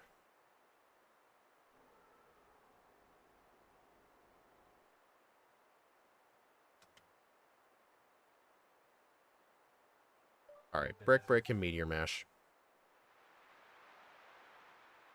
Also, on the Celios, Brick Break... Oh no, I did mention, Brick Break and Meteor Mash are both the same effective power if the opponent's weak to fighting. But if the opponent's weak to steel, then obviously you go Meteor Mash. But I think for the Celios, just go for Brick Break, just for consistency. Oh, geez. That thing actually could have hit me with Sheer Cold. Thankfully, that was only a 31% accuracy move. Alright, then I'll Meteor Mash the Glalie. I mean, technically Brick Break is more consistent, but I don't know if Brick Break will one-shot him. Besides, I could get an attack boost.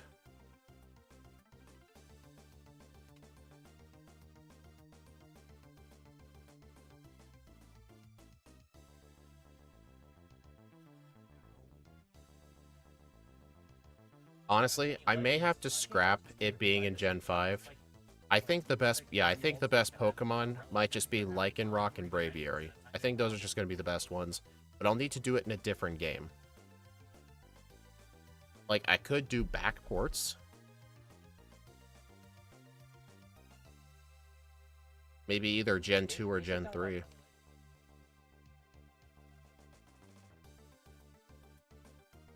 I mean, it would have to be Gen 2, though, because Gen 2 is way quicker. Plus, something cool I could do is with the sprites, I could color the sprites to be the respective team colors. Because I think that'd be pretty awesome. I'm thinking of doing them in Crystal, actually. What do you guys think?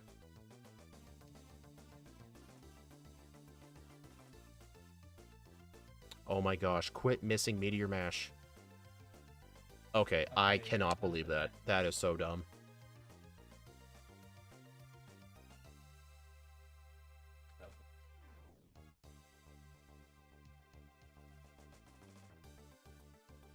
I died just because I kept missing so many times. Hey, I got the attack boost. This animation doesn't play if a substitute is out.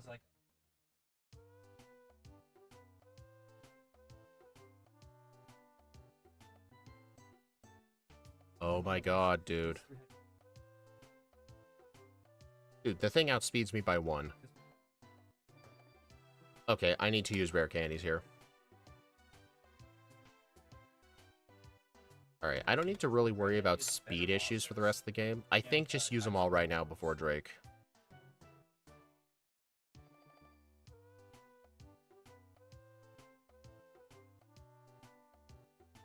Alright, at level 60, I outspeed everything in the game.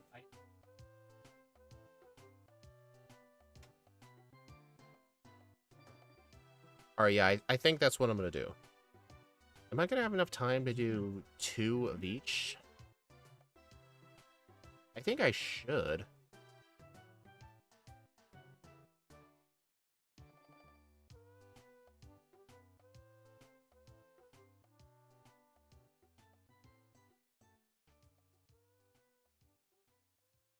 I mean, Lycanroc and Bravey are gonna be extremely good.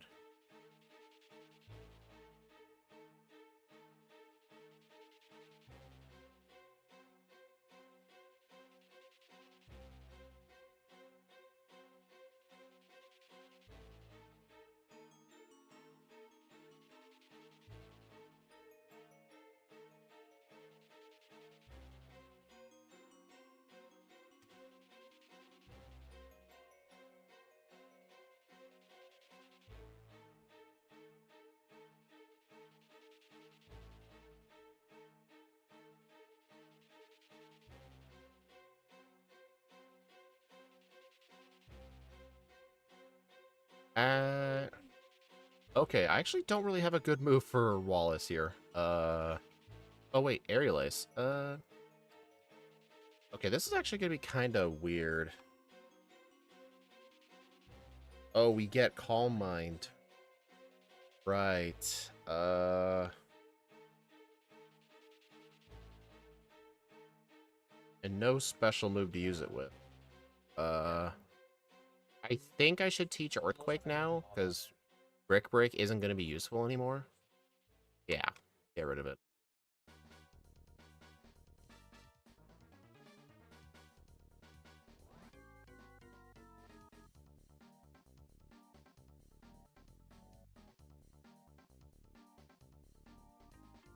Alright, I think use a turn 1 Meteor Mash, hope for an attack boost. Darn. It's a 20% chance.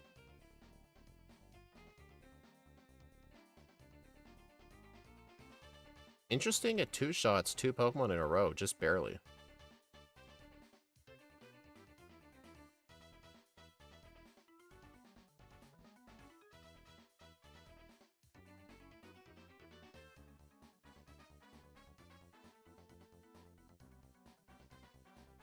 Earthquake.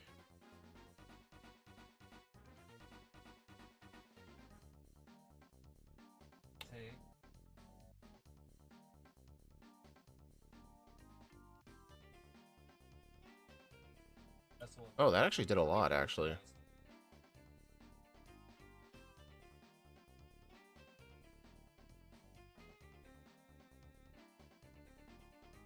Nice.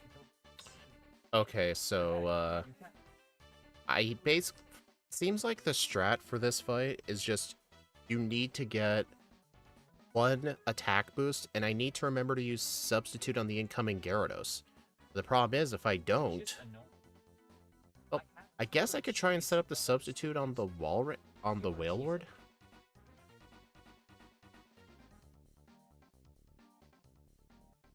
But here's the thing, it's not like it's a 10% Omniboost from Ancient Power, it's 20% to raise my attack.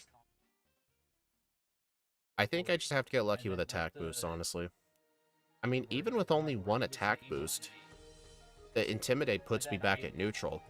And then I can use 1, I can then use 1 Meteor Mash to have it do, like, 2/3 of its health, and then just finish it with Earthquake.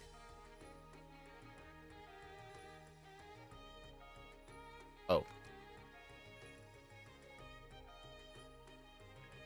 Oh, here's something I'm gonna do.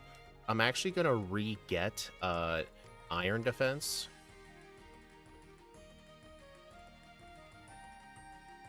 Because I don't really have a good setup move for Steven. So building up my defenses is honestly gonna be a good idea.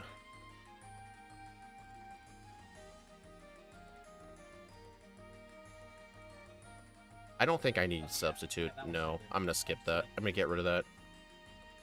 Also, Hidden Power Ghost is not going to be useful at all. I think I'll replace that with Rest. Hidden power is only really good for the clay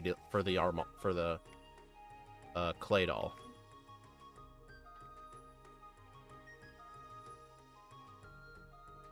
Chesto.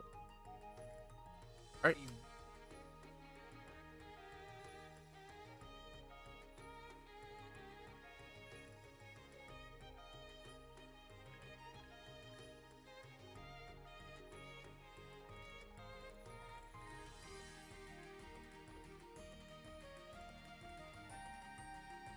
It does mean I'm going to have to use Meteor Mash on Starmurray, though, and the Clay Doll, but I used the PP Max on it.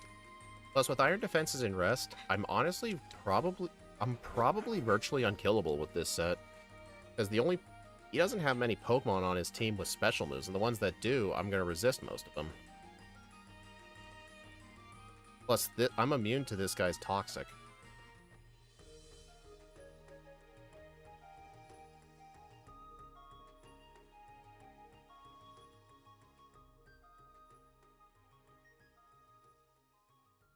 Plus, if I can get attack boost, that's good.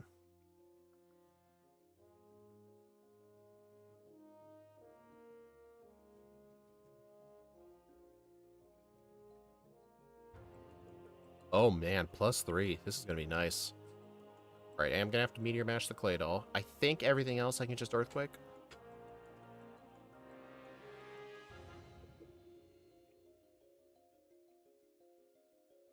Yeah, it looks like I'm going to get the in-between. Yeah, I missed the under. I mean, at least my guess was pretty spot on.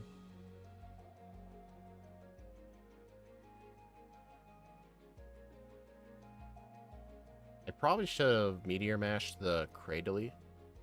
Oh well. 133.54. 3 resets, level 67, game time of 4:30. We go ahead and put in this information. Resets.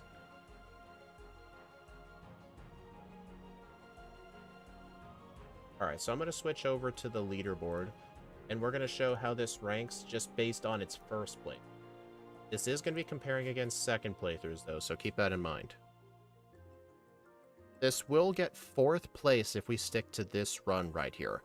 It did better than Decidueye, but worse than Typhlosion. This thing did not perform as good as Kyurem, and it makes sense. This thing's stats are so much worse than Black Kyurem's. The only thing that's better is its defenses. But I think its typing is just way better, but the main problem with this Pokemon here is I have to rely on moves that aren't 100% accurate. So every time I get misses, it costs time. But I think this thing can get a really good time, though, because I did do a really big screw-up in Juan's gym. I forgot to get Brick Break for the Victory Road, so a bunch of trainers ended up being really slow. And, what was another mistake I made? Honestly, we need to look at this thing's moveset. There's got to be a better way to deal with, Wallace. Let's see.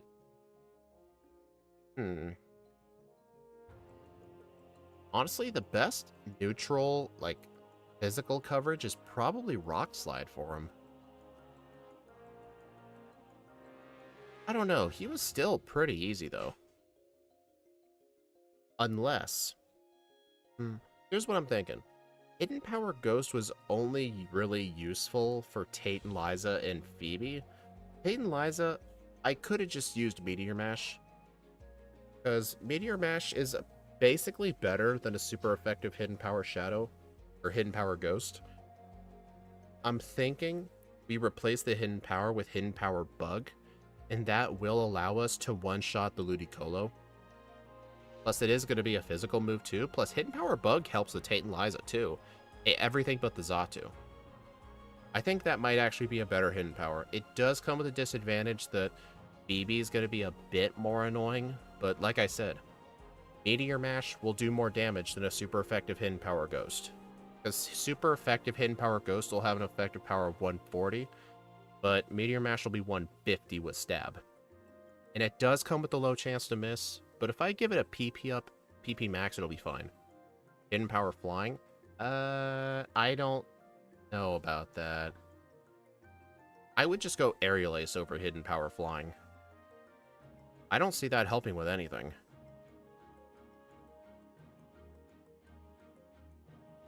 Yeah, I think Hidden Power Bug might actually be the better strat here. I mean, this thing has Calm Mind, but this thing doesn't really need to rely on special attacks. Special attacks are actually horrible on Steven, unless you're using fire or water moves. Why Bug over Flying? It still does super effective damage to most of Tate and Liza's team. It helps with the random dark types that all the Magma Aqua Grunts have. And it's super effective on the Ludicolo too. Like, yes, Flying's super effective on that too, but Bug is just going to have more purpose. I mean, Ike the Killer was using Hidden Power Bug in a bunch of his runs, because he basically called it like, a sleeper Hidden Power pick for physical attackers. I mean, it's the one disadvantage it has is it doesn't help with Phoebe. But I think relying on Meteor Mash and Earthquake's going to be fine. I think Brick Break should only be used for Sydney. I think for Phoebe, I should just delete it for Earthquake, because after that, Brick Break only really helps on the Celio, and that's really not saying much.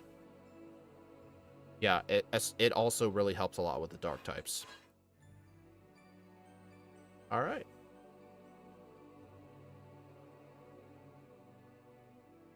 Yeah, Hidden Power Bug on Sydney, so...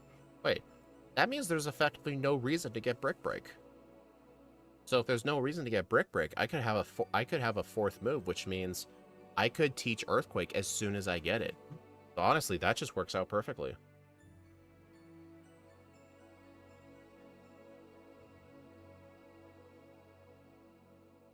Alright, I'm just going to start a new poll, and we'll get started.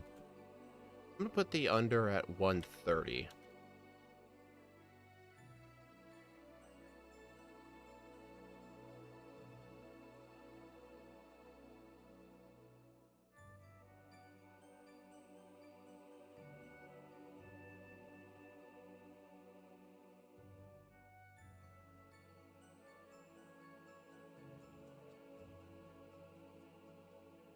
Not the best move for rock types. Well, Meteor Mash is just incredibly powerful. It's annoying we have to deal with the accuracy, but this thing just kind of has to accept those risks at this point. I mean, technically, Hidden Power Steel's an option, but that'd be one of the worst Hidden Power typings ever. It's kind of funny. This thing has Calm Mind, and we're never going to use it. I think Dawn Wings Necrozma may end up using it, but this thing is not. Oh, am I going to want to change my nature? No. I think plus attack my special defense is okay. But I will need to change my hidden power typing.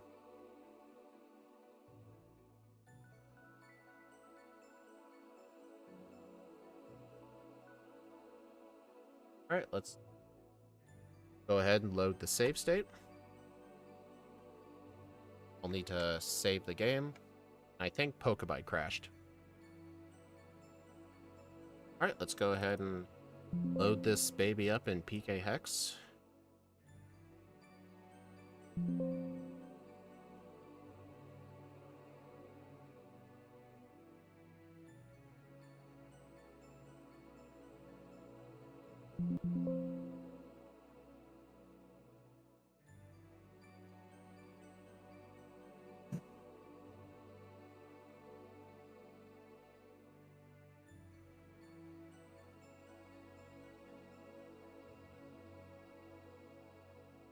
Alright, let me go ahead and reload Pokebite.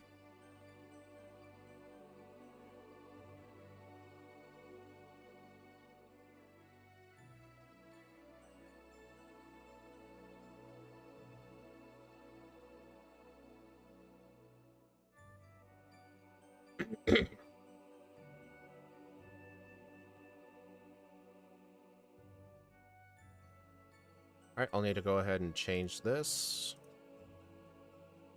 Alright, nature's still the same. Everything else looks good.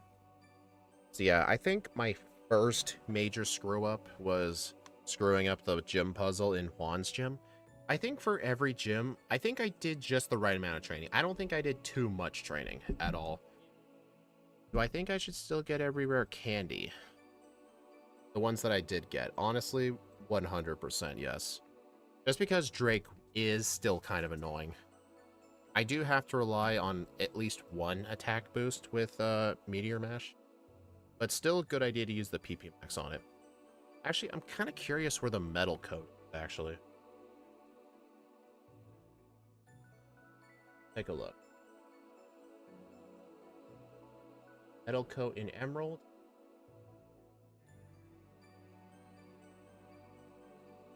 Held by Wild Magnemite 5% of the time. Oh, that ain't helpful.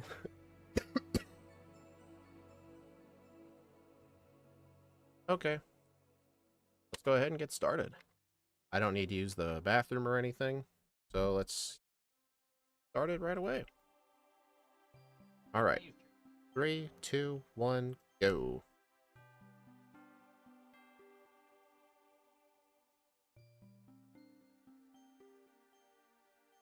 But yeah, keep Metal Claw in slot 1.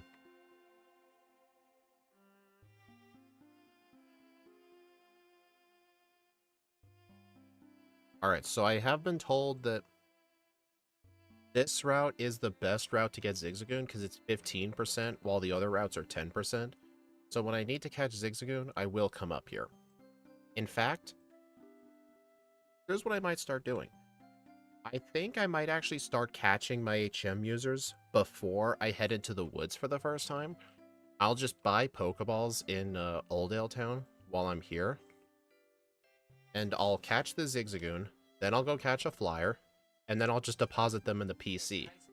That way I don't have to fight the double battle.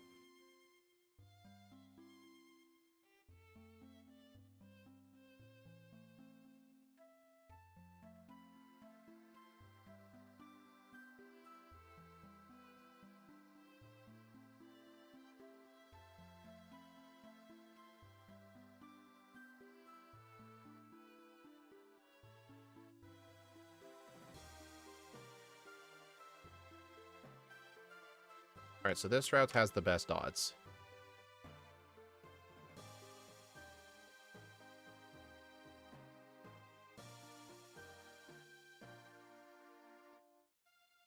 Oh, my flyer. Nice. Oh, come on. That thing resisted it.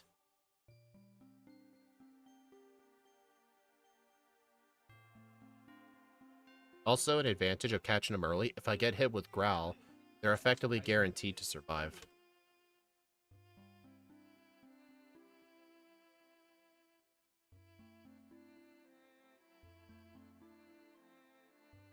It was Metal Claw, yes, because it resists Metal Claw, and I thought it would have been fine, but it is a level 2. I probably should have just chucked balls right away, because Wingull does have Growl. If I get hit with Growl, then I'm sure it'll be just fine. Like, I'll be able to put it in red health.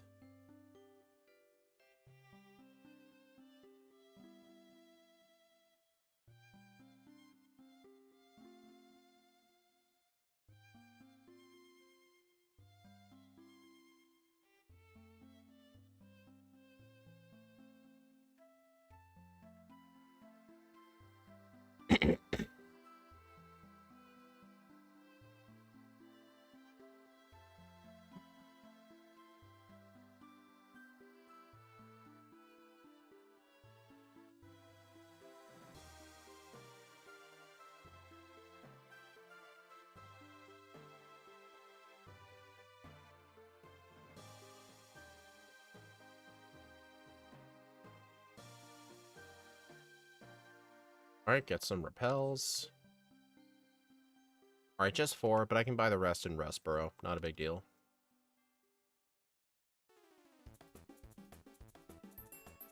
Alright, I'm going to need to find a flyer, and then immediately go deposit in the PC.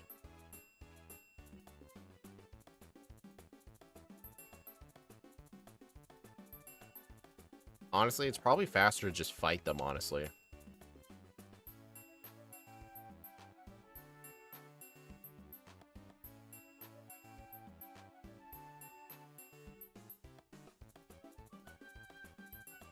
Yeah, I think it'll be just faster, because I can probably one-shot both of those things with...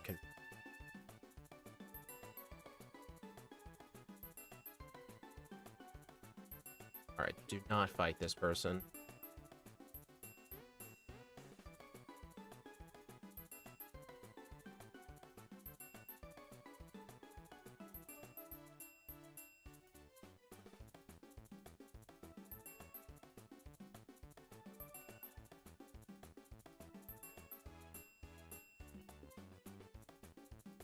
Also, I don't know why I even bothered taught Slash. I mean, I never used Slash once last run. Then again, Moonlight would never have been useful.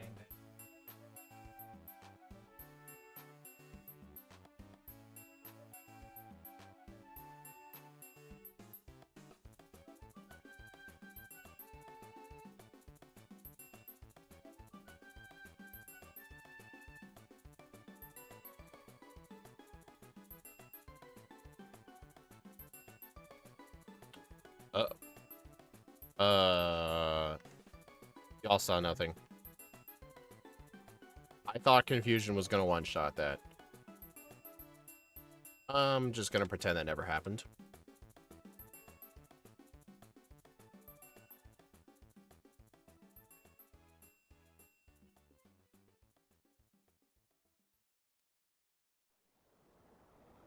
I mean, I know the rule is it can't affect the battle in any way, but come on, it's just a random double battle.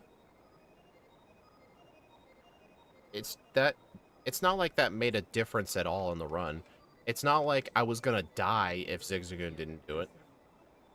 That was an accident. I wasn't doing it on purpose. I assumed Confusion would one-shot, so I didn't bother moving tackle to my own partner.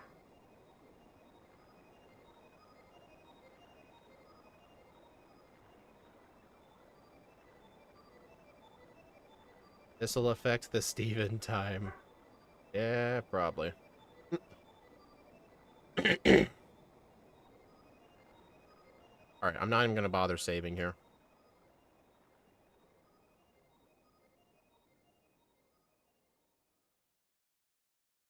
I'm curious if I can one-shot Nose Pass without an attack boost. Well, I'll never know.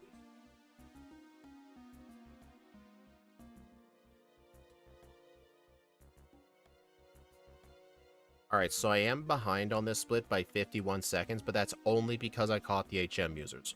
I normally catch them during the Brawly split.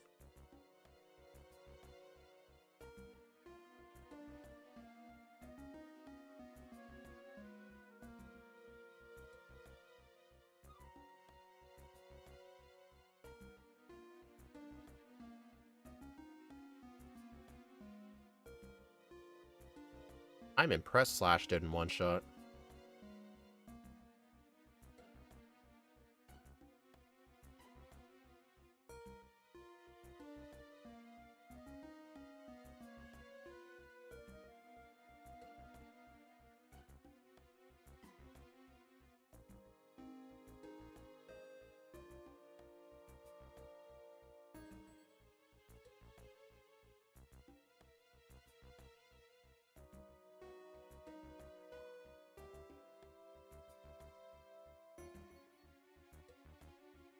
Man, it's so nice having Metal Claws consistently miss. Feels nice.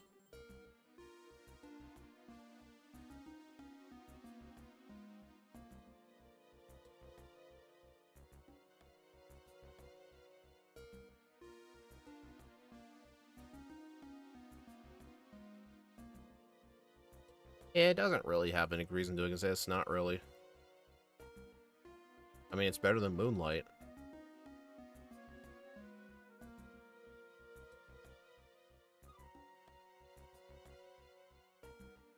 It's a good thing that youngster never ever looks left or down. He only looks up or right.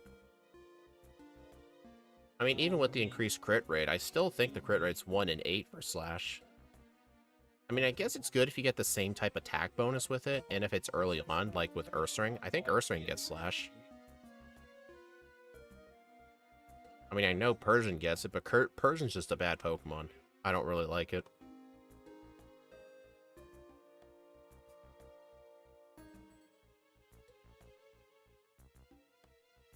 Okay. Don't need to go to the center. I need to buy some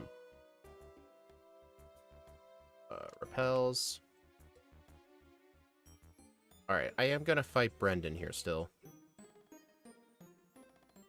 Also, I know I did not catch a, I know I didn't catch a Meryl, but when I get Surf after Norman, I can just teach Surf to Zigzagoon, and I can just surf in the water, because the water has a 100% chance of Meryl.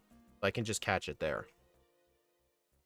It does make it a little bit harder, just because I can't really weaken it, but I've got like 11 pokeballs. Surely I'll catch it, right?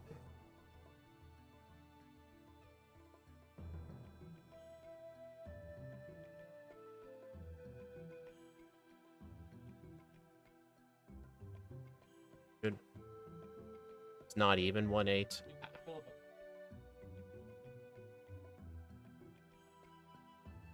Oh, yeah. Never teach Meryl Rock Smash, because Meryl needs all 4 of her HM slots for Surf, well, Surf, Strength, Whirl, Waterfall, and Dive. I mean, if you teach Surf to Zigzagoon, then teaching Rock Smash to it is fine. But that's not really what the game plan's supposed to be.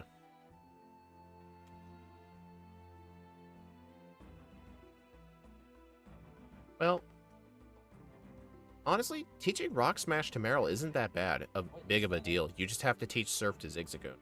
Because Rock Smash Strength, Waterfall Dive, and then Zigzagoon gets Surf. Honestly, it actually doesn't matter if I teach it Rock Smash or not. I think last time I was just worried about it just because I guess I was so dead set on making sure Meryl had Surf that I just forgot Zigzagoon could learn it too.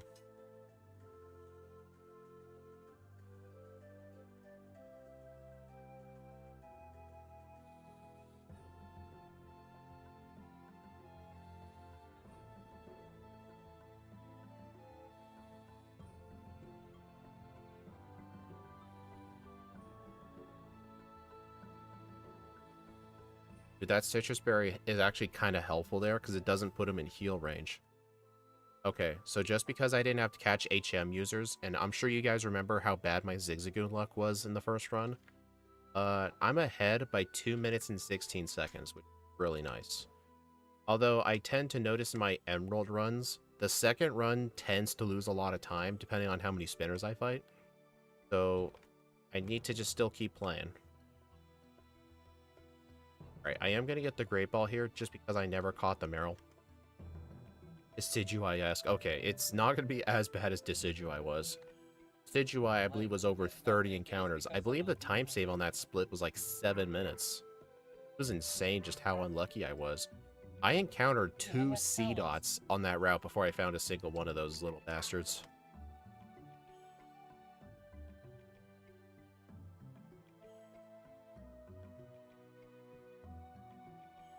Yeah, I am still going to fight the Soda House trainers because getting the 6 Soda Pop is going to be very helpful so I don't have to buy potions.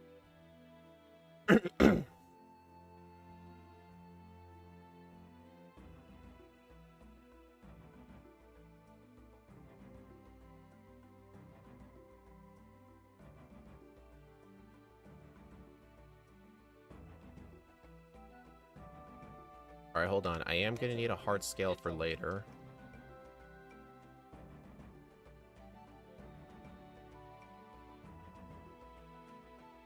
Alright, and also, if I have Hidden Power Bug, like Annie mentioned earlier, there's absolutely no reason to get Brick Break. So at least I can skip it this run, which is nice. Yeah, see, if I had Hidden Power Bug right now, all the Dark types would be one-shots, which would be kind of sweet. They nerfed crits, they had to make the guaranteed crit moves to make them usable. I mean, they still made a guaranteed crit move called Flower Trick.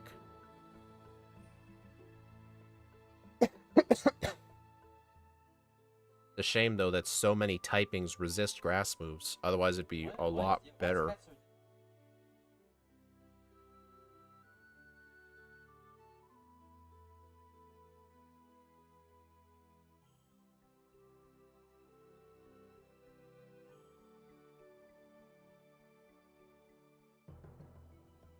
Honestly, the only reason Pokemon even introduced critical hits was mainly to counteract stall tactics.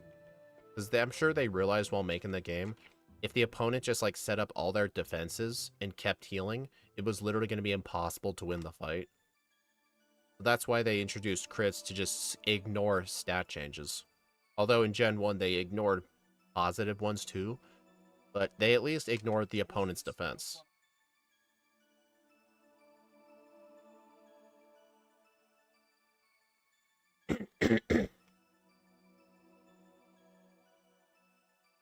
Magnitude 10. Sweet.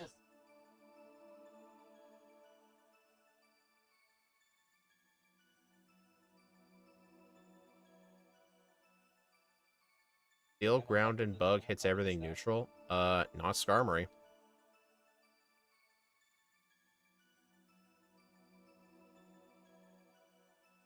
No, do not. Well, I should get the PP up. Because I am going to sell the PP up for proteins. Because I feel like buying all of those protein made a huge difference in the run.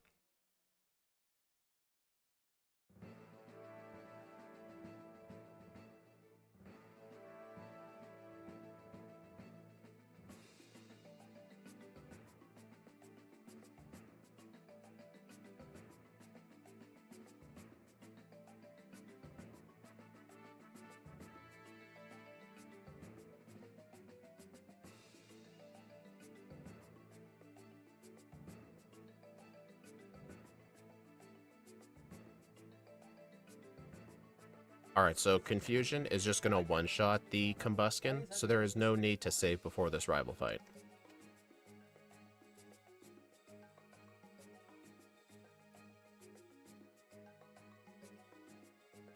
Wasn't there a backport I did in Emerald where the rival here was absolutely painful? I think there was one. I don't remember.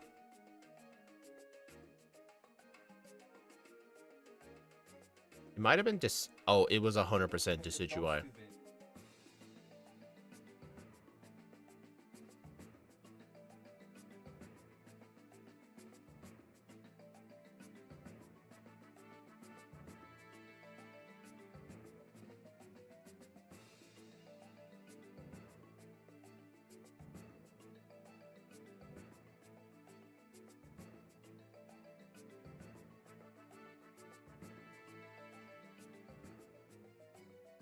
Oh my gosh, get the elixir. Oh, come on. That was just one step. Alright, I'll fight the trainers to the east, get the Mach Bike, and then go fight Watson.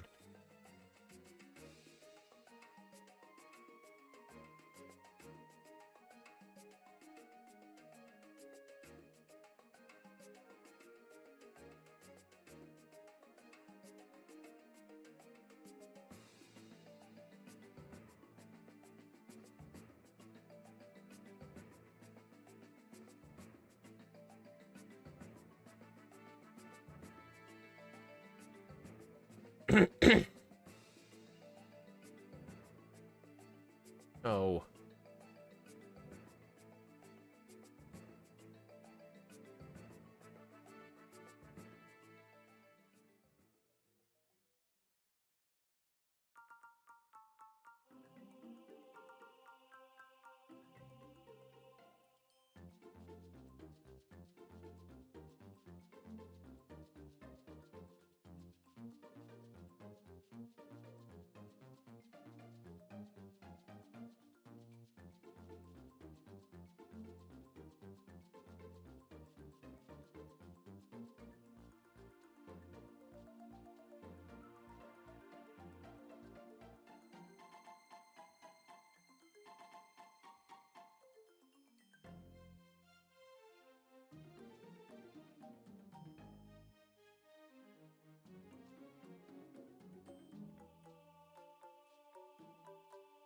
Alright, so the Voltorb isn't gonna... We're not gonna outspeed the Voltorb on Watson's team, but I don't really think it matters. His Voltorb's not that good. It's only really scary if he uses turn 1 self-destruct or paralyzes me with Spark.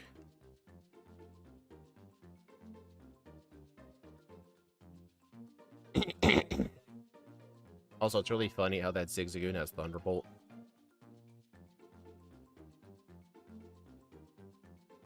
Alright.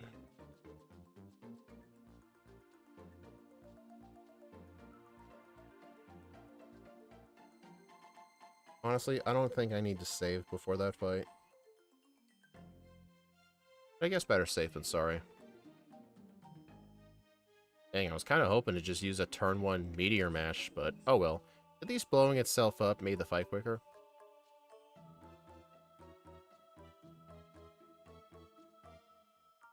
Sensory, thank you.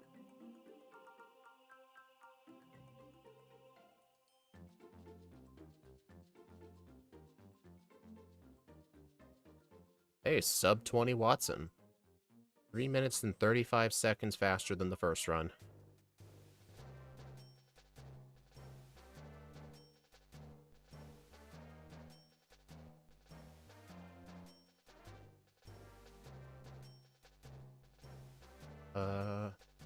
Rock Smash.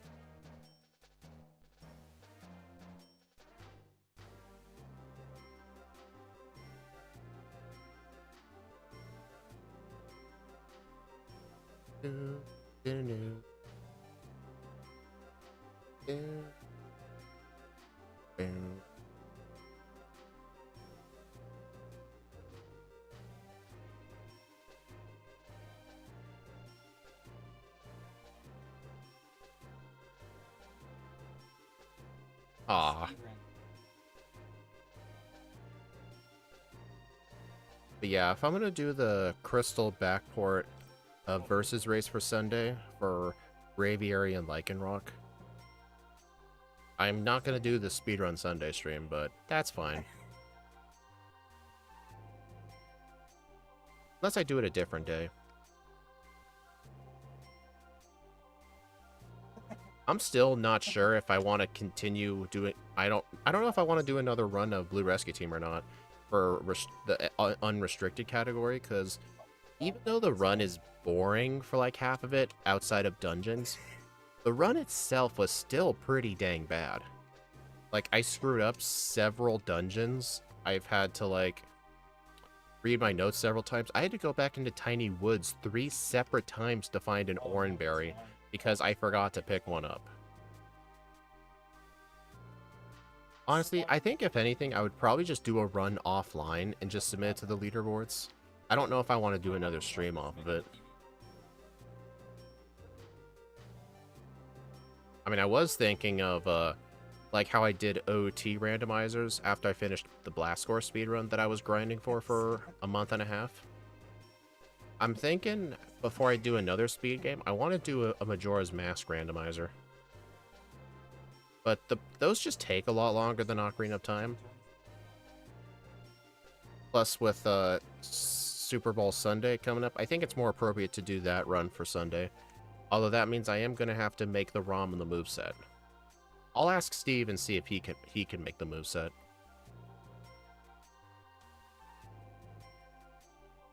Plus, I am going to do that thing where I'll make their colors based off of the teams. I want to try and do it for the thumbnail too, like do some color corrections.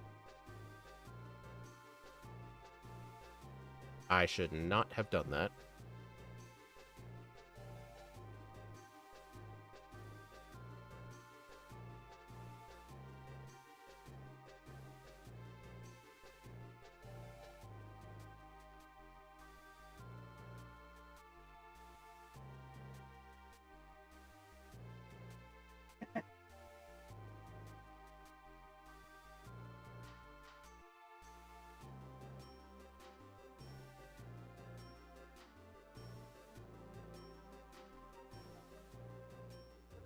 Alright, buy as many super repels as I can.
Anyone know when the new Switch will be out? I think they only ever released a teaser. I think they said the actual trailer is going to come out in April. So I think by April, they're going to announce when it'll come out. And it looks like it might launch with a Mario Kart 9. And based on what I've seen online, apparently it's going to have support... the new Mario Kart's going to have support for 24-player races, which is just insane to me. That's just a lot of players. Plus, the game looks incredibly good.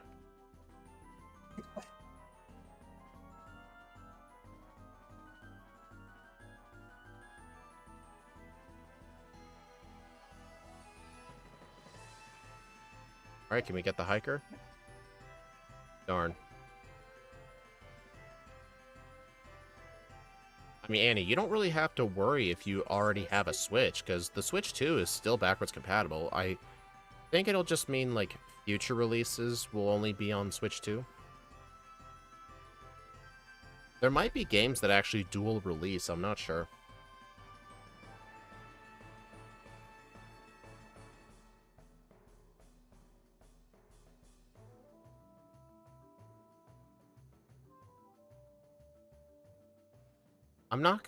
I'm probably not gonna buy one right away. I want to wait till there's some good games for it. Like, I'm not gonna buy it at launch, because I think that's a bad idea. I mean, unless you're that desperate for the new Mario Kart. I still have an OLED Switch that I like a lot.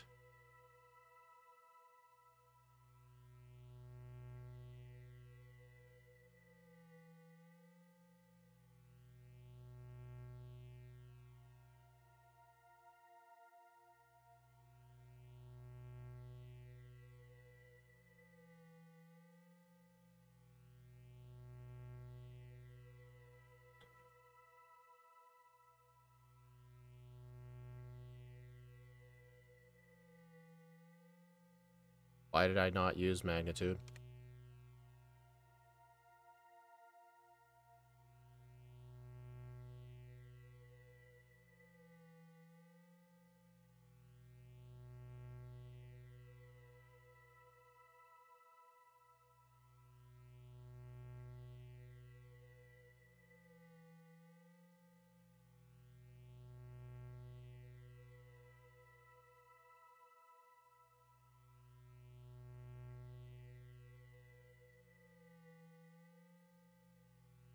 I think just 4 energy root will be enough.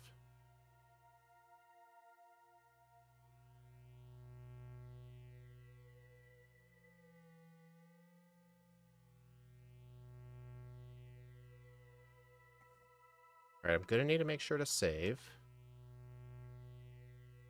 Oh no.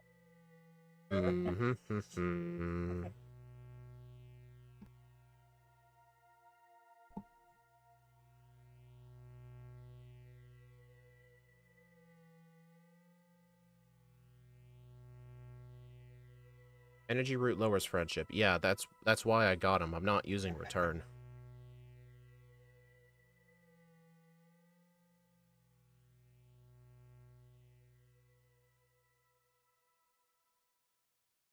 Oh, dang. I think only a magnitude 10 would have killed that thing.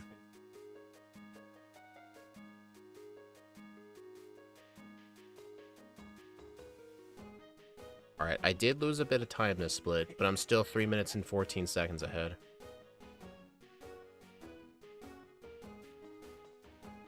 No, ZA will only be on Switch. The original teaser for ZA was announced for the Switch. It's not going to be Switch 2.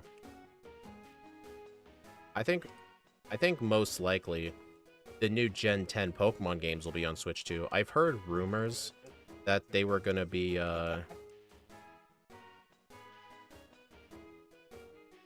dual release for Switch and Switch 2, but I really don't believe that. They haven't done dual console releases for Pokemon since Red and Blue Rescue Team, and I think that was a big mistake.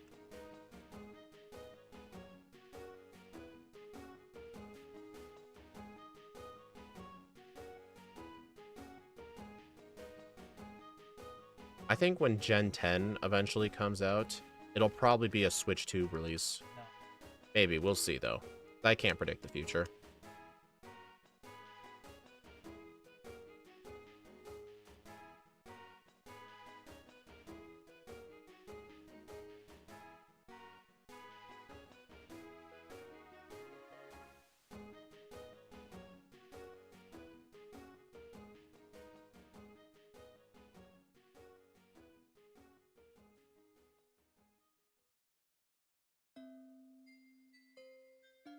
Alright, sadly, I'm not going to be able to buy as many proteins as I did, but that should still be good.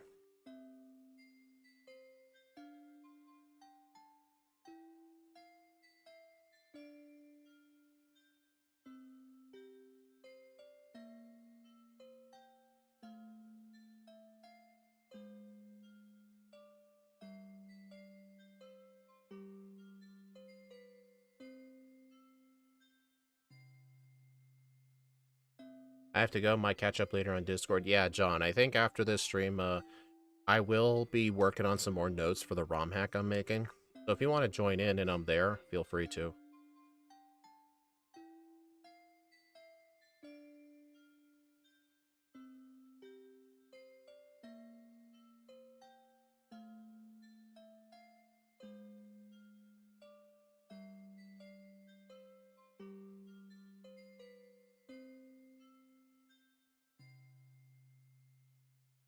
What type of ROM hack? I don't know if I should keep it a surprise or not. I'll just say the basics of it. Hold on.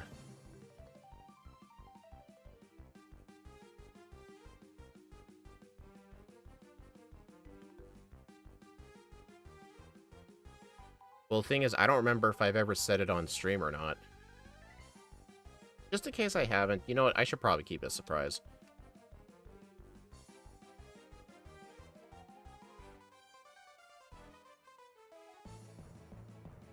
I mean, I've been working on it by myself for quite a bit, but we're now at the point where we need to start thinking of other ideas for it.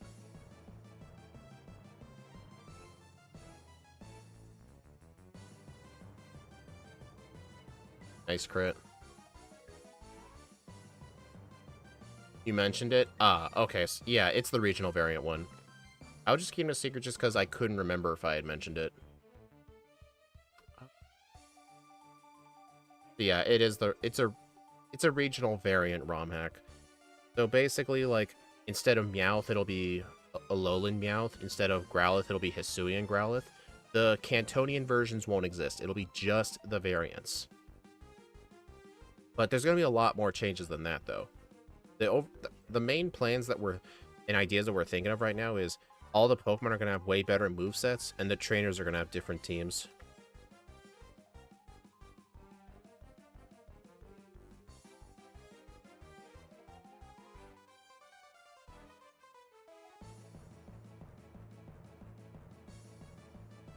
Alright, now I've just got to look for Meryl.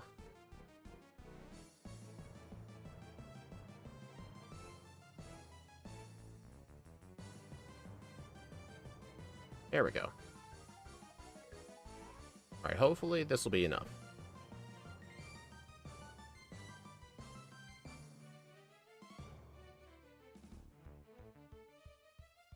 There we go.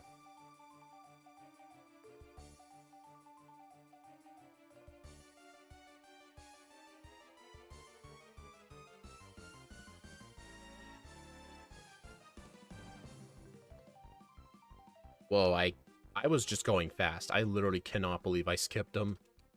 That's insane.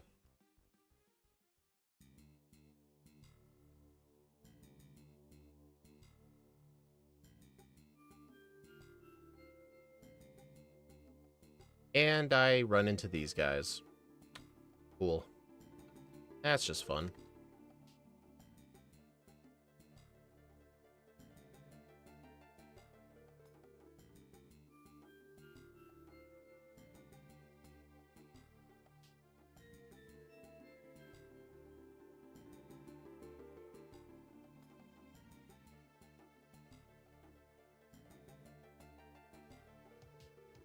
Well, that's embarrassing. Well, the regular Cantonian Pokemon in general will also have better movesets. We're even going to be backporting several different moves. Basically, we're going to have basically every single type will have a move that's at minimum 80 base power. Half the types in Gen 1 already have one of those, but a bunch of types don't.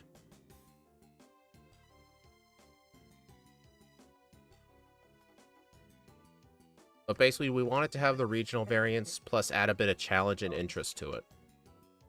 I don't know if we'll do any overworld map changes, probably not, but you never know. I can definitely tell you it is not X-Scissor.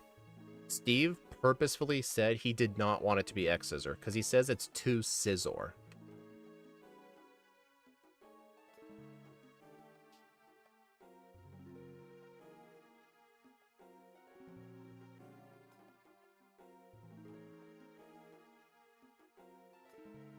Alright, I'm going to fight these both at once. Hopefully Rock Slide will just be enough to one-shot both of them. Twin Needle Gang too.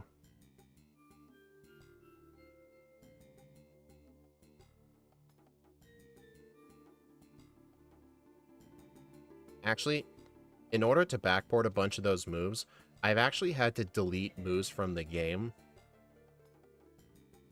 We deleted around 7 or 8 moves from the game to exchange for those better ones.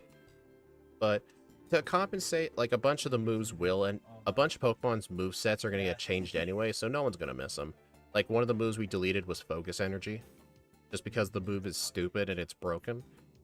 We deleted Kinesis from the game, because in Gen 1, Game Freak did not give Kinesis to Kadabra by level up by mistake. They only did that in Yellow version. There were some other moves we deleted, like I did delete Waterfall, because only Goldie and Seeking have that move, and well, why would you ever use Waterfall when you can just use Surf? Did I delete Rage? I did not delete Rage because that is a TM. Deleting TMs from the game is extremely annoying. It takes a lot of time, and Steve and I came to an agreement that we're going to leave the TMs alone. So Rage, Razor Wind, Explosion, Self-Destruct, they're still in the game. Badly.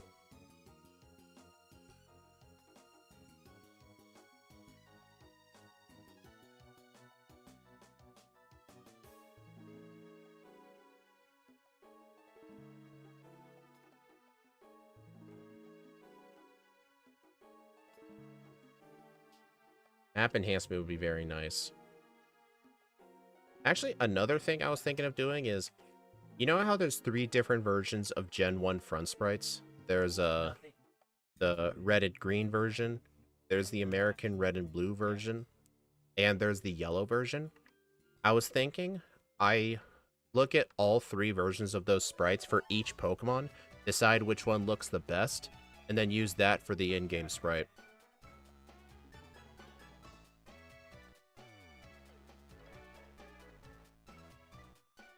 And you may ask, why not look at back sprites? Back sprites are actually the same in all of Generation 1. Like, even in yellow version, the back sprites are still the same as red and green. If you always wondered why most of the back sprites look bad, is because they were made for red and green. When Game Freak released red and blue overseas, they edited the front sprites to make them look better, but not the back sprites.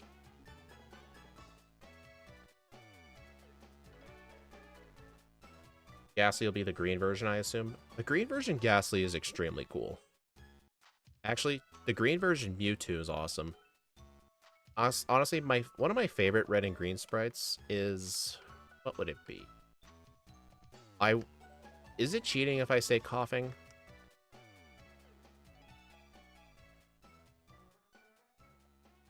I don't think that's cheating, is it? No, but I guess if you don't count that...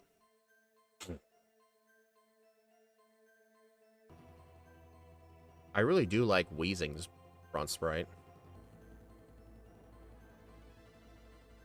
Nidoking and Nidoqueens are really good.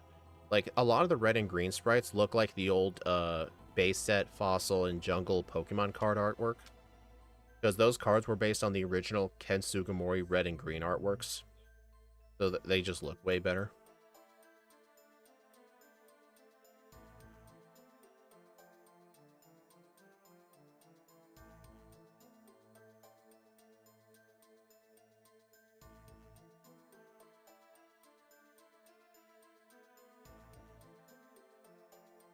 And also, unlike my other, I mean, I wouldn't really call these backported solo runs ROM hacks. I consider these backports. But when the ROM hack gets finished, it will be available for public release. It's going to be for free, too.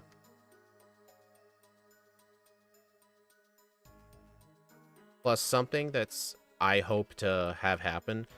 I mean, I know Steve is like helping me with ideas, but this ROM hack is going to be all me.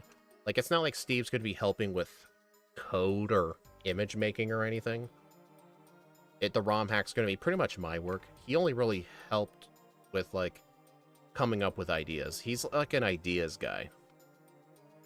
But yeah, I'm going to try and see when the ROM hack is finished. I want to see if we can get people like Scott or Gym Leader Matt to play my backport on their stream, like a casual like solo run like they did with Yellow Legacy. I'll see if I can get them to do it. But if I'm going to do that, I better make sure the ROM hack is as good as possible.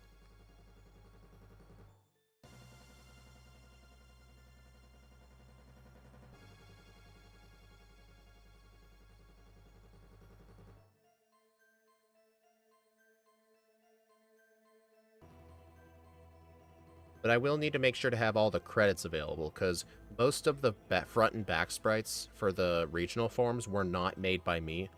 A couple of them were. Some were made by Scott, but most of them were made by other people.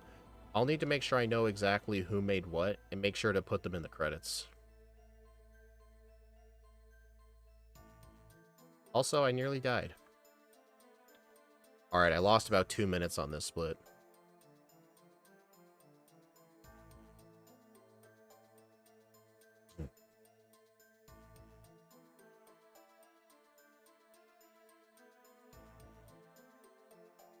Alright, do I want to teach Hidden Power right now?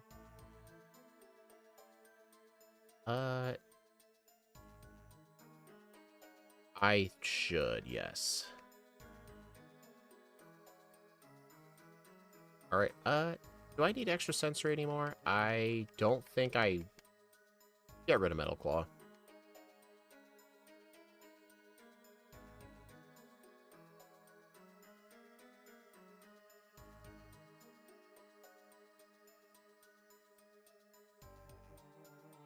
Yeah, there are going to be a bunch of things we'll leave alone to keep it, like, the Gen 1 feel. Like, I'm pretty sure Steve and I will still make Psychic immune to Ghost. We'll keep it the Gen 1 type table. Like, we'll have Bug and Poison weak to each other. I mean, we'll add the Dark Steel and Fairy types, though, obviously.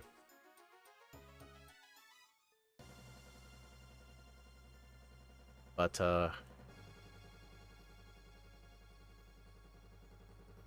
what else was I gonna say? I don't know. Steve mainly just helps me with ideas.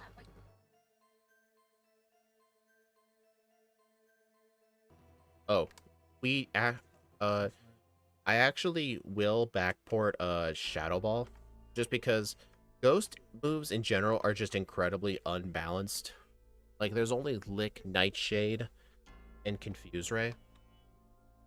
So, there will be Shadow Ball.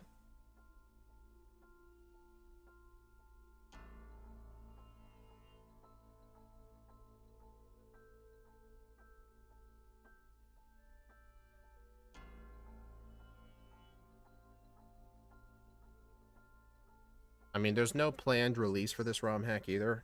I only just work on it whenever I have free time, and if I feel like working on it.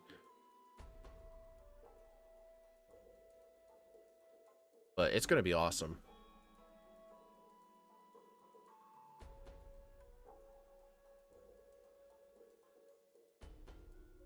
We want to make it not just a thing for, like, if you want to do solo runs with it.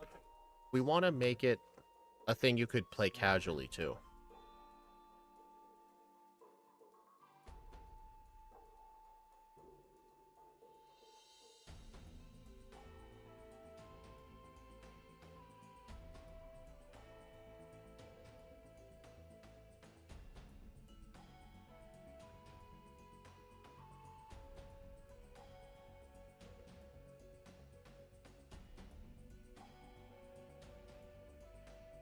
Alright, I want to delete...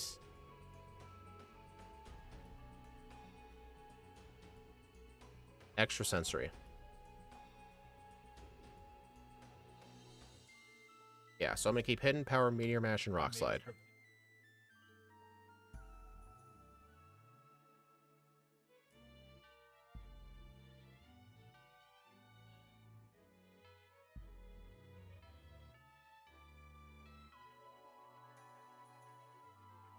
A Shadow Ball won't help unless you make it special. I am not making Ghost special. That is stupid. It breaks the evolution rule.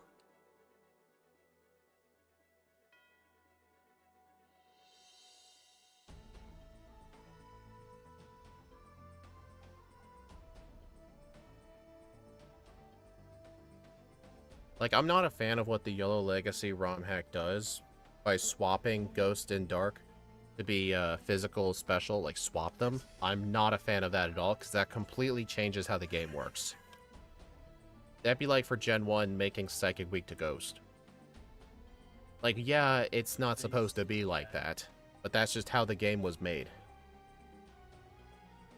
That would be like the equivalent if you try to fix the Gen 1 crit rate. I don't know if he did. I don't know if Smith Plays actually did do that. I don't think he did. But if he did change the Gen 1 crit rate to be like other games, then that is one of the worst changes you could ever make.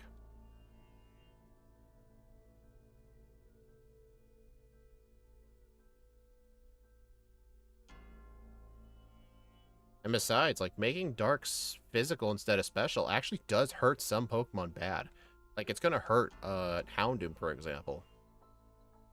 What about Hyper Beam? Will the mechanics be the same? Yeah, I'm not changing. I'm not gonna change how moves work.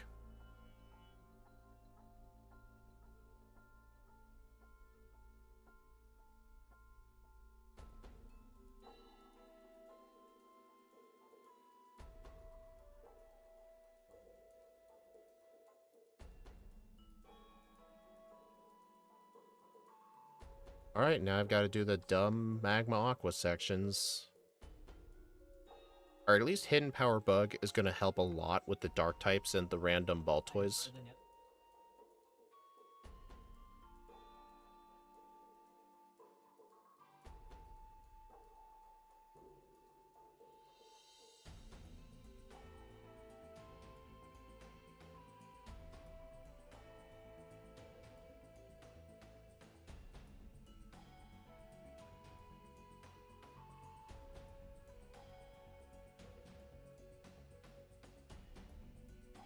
Well, the old crit mechanic is still broken. Yeah, I'm glad they don't have it like that nowadays. But that doesn't mean I want to change it.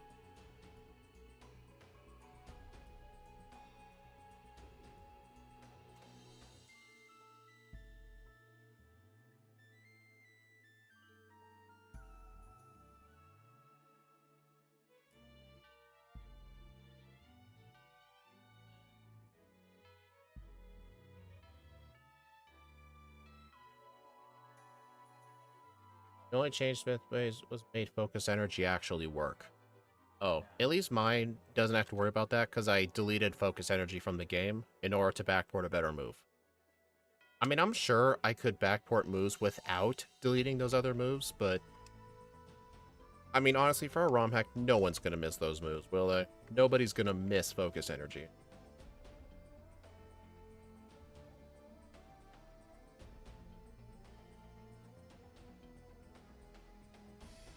Karate Choppy fighting are normal. It'll still be normal. I've actually brought that up with Steve when we were discussing ideas. Should I make Karate Chop fighting? And he said no. It makes sense just because we don't want to change how the game works. How's the run going? The first run had a lot of player errors in the late part of the game, but so far the first playthrough's doing really good.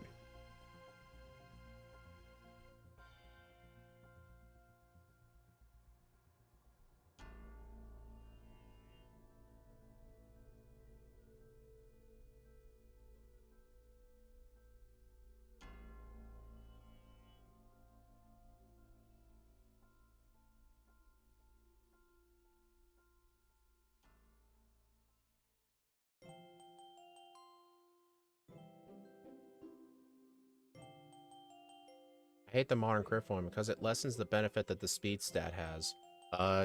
Speed is one of the most important stats in actual competitive battling. Like, the whole win or loss situation revolves around the ability to outspeed the opponent, especially with how the power creep worked with the speed stat. Like, it's gotten to a point where Pokemon like Electrode most of the time aren't even that good, just because there are a lot of Pokemon that outspeed Electrode now. Well, plus, the fact that crits used to be that common with sub-Pokemon would make some of them just really broken.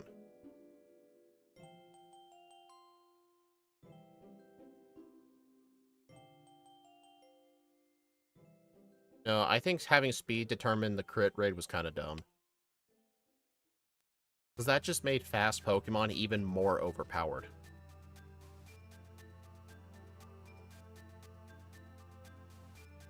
Oh my god, stop it.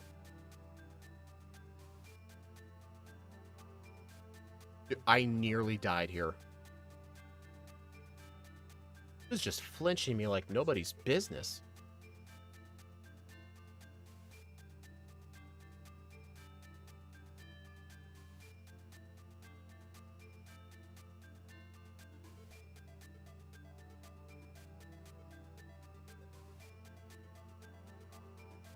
It went from crits being like 16% for most mons to 4%. I'm actually glad that crits don't happen often. Because I think crits are supposed to be rare.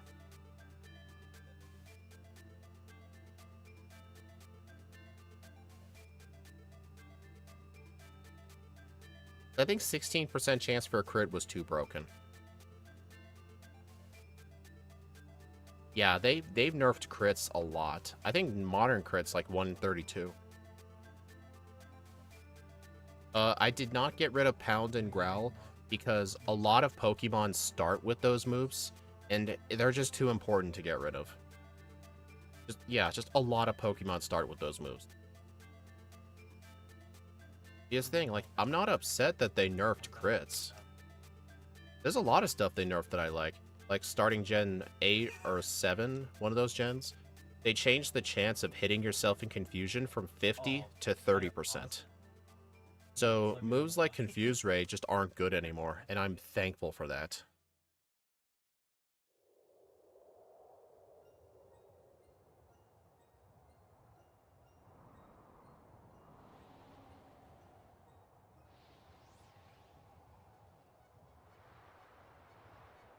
Like Psychic being immune to Ghost. That's the whole Gen 1 charm. That's the charm of Gen 1. I think it is stupid that Psychic's immune to Ghost, but I'm not going to change it for my ROM hack, because that's just changing Gen 1.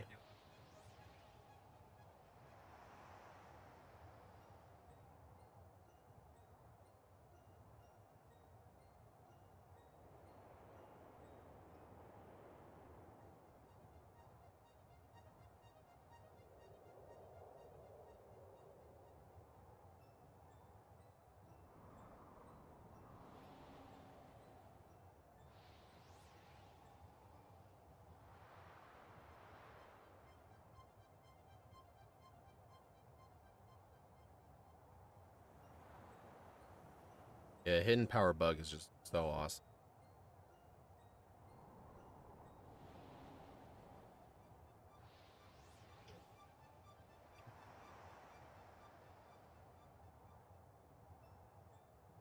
Did I get that? Nope. Oh, one of the moves I got rid of was Conversion.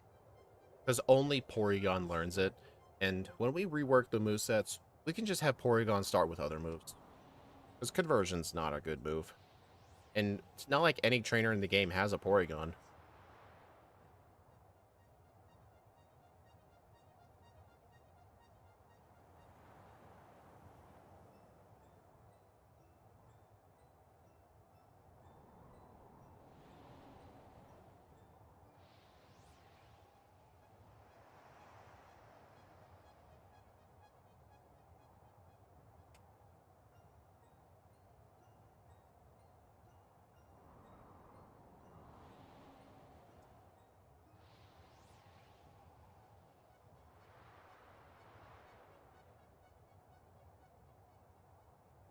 Leer, Tail Whip, Smog, Supersonic. Will Leech Life get boosted? Leech Life will not get boosted, no. And all those other moves are still in the game. Moves that a lot of Pokemon start with at level 1, like Leer, Tail Whip, Growl, Pound, Double Slap, those moves are still in, just because a lot of those moves are important for a lot of Pokemon's learn sets. We only deleted moves that like either one or two Pokemon learn, or there are moves that just nobody likes, like Focus Energy, for example. Nasus is not even in Red and Blue. And let's see, can I think of some other moves I got rid of?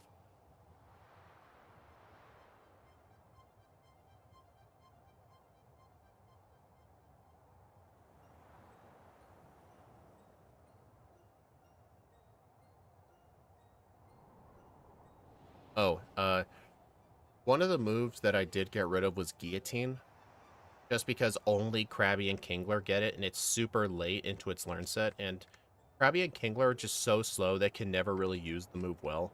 So I did delete that move. Yeah, effectively very bad signature moves.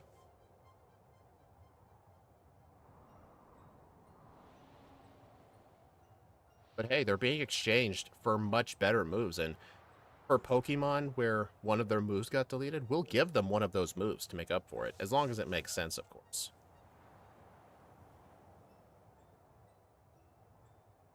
Yeah, I didn't want to get rid of Crabhammer just because Crabhammer is a pretty decent move.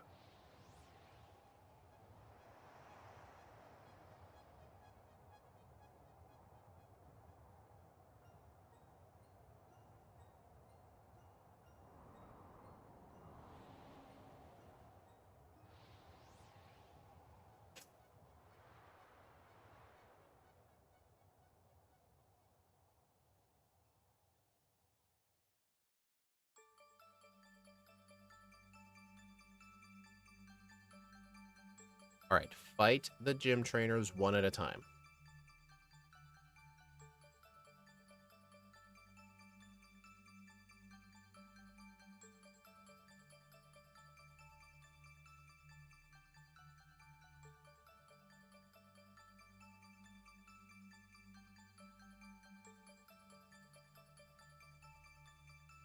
Gangler will be more bad as happy as he was before because they have the four moves that actually matter. Swords Dance, Body Slam, Hyper Beam, Crabhammer.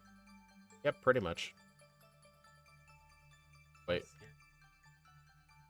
Let's see. There we go.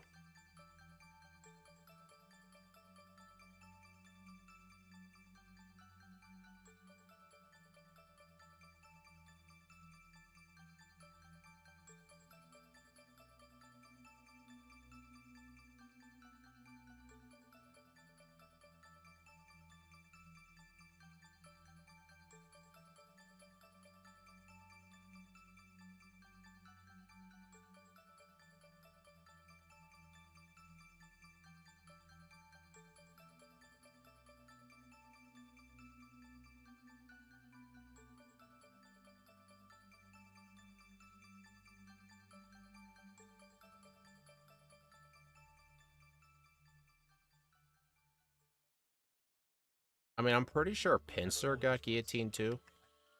But we're literally backporting an 80 power bug move, so we'll just give it to Pinsir. That'll be more than good enough for it. Alright, hidden power bug. Played all. Oh, that crit actually did matter.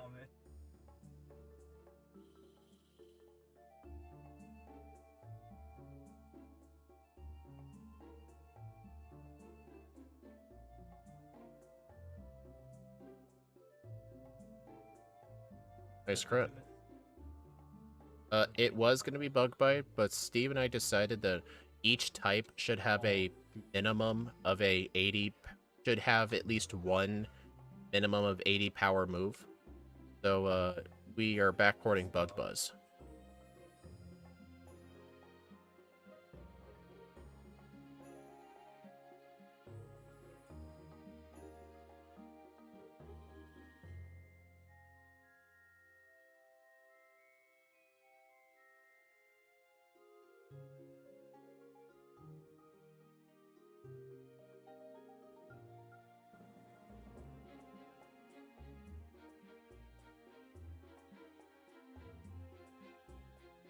Yeah, right now we're 2 minutes and 9 seconds ahead. Plus, remember, a lot of this thing's problems occurred during the Juan split, where I had to fight a bunch of his gym trainers because I screwed up the puzzle. I've got a lot of time I can make up. Plus, I need to remember this. I don't need Brick Break. As soon as I get Earthquake, I need to delete Rock Slide. You need idea. I don't think of a special move. Bug Buzz also 90 BP. Reflect 9 Gen 1 would help out Pokemon like Butterfree. Exactly. It's gonna make them a lot better. Plus, the availability of more bug-type moves is actually gonna also nerf Psychic types, even if at the same time, they're not gonna be weak to Ghost.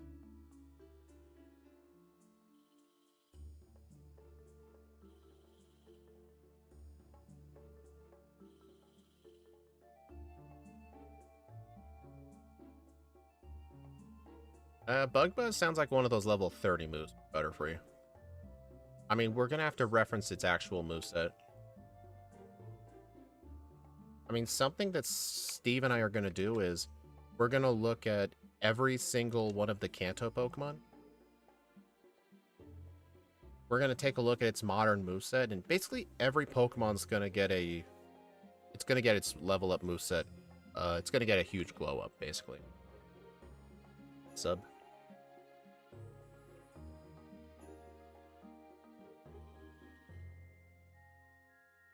Alright, I'm just using Meteor Mash just so I can get an attack boost. Yet the Tang got one. Cool.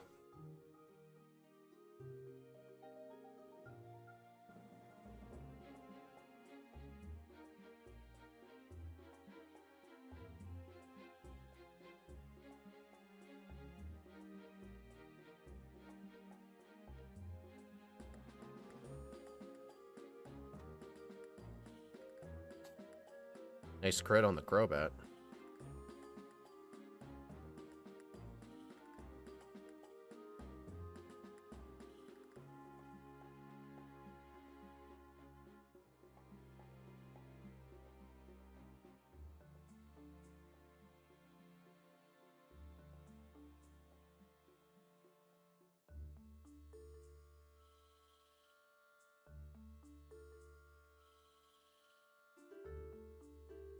Hey, Shadow Stitch. This playthrough's been going really nice, actually. The first playthrough for Dusk main Necrozma had mainly just a lot of player-induced errors in the late game. For example, in Juan's gym, I messed up the puzzle, and I had to fight like 4 or 5 of his gym trainers. It was kind of awful.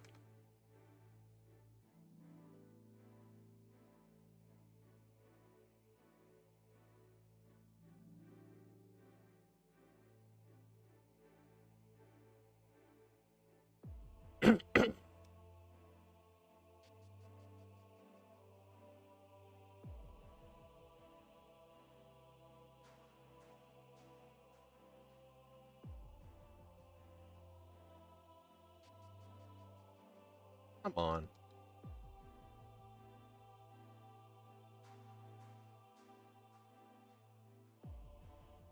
I actually wonder if the Gen 1 game's gonna have enough room for the larger movesets. I think it should, though. There's no way a list of what they can learn by TM and stuff, there is no way those take more than a few bytes of memory. I mean, if it gets that bad, we can always end up deleting something.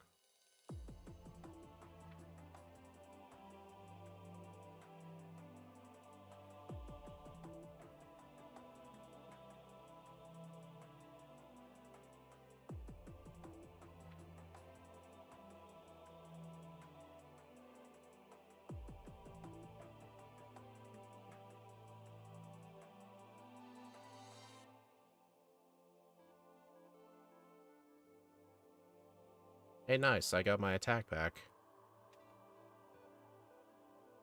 Stop doing the flinching.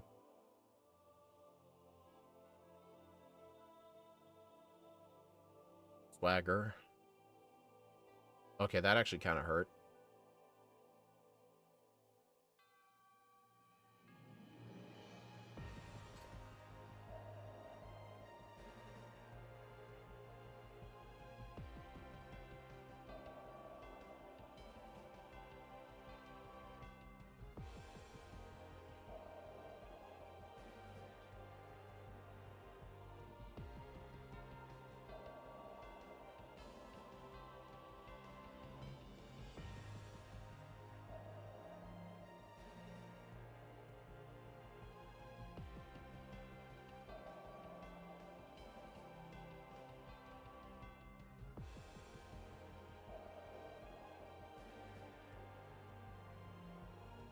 Oh, I need to teach Earthquake over Rock Slide before I forget.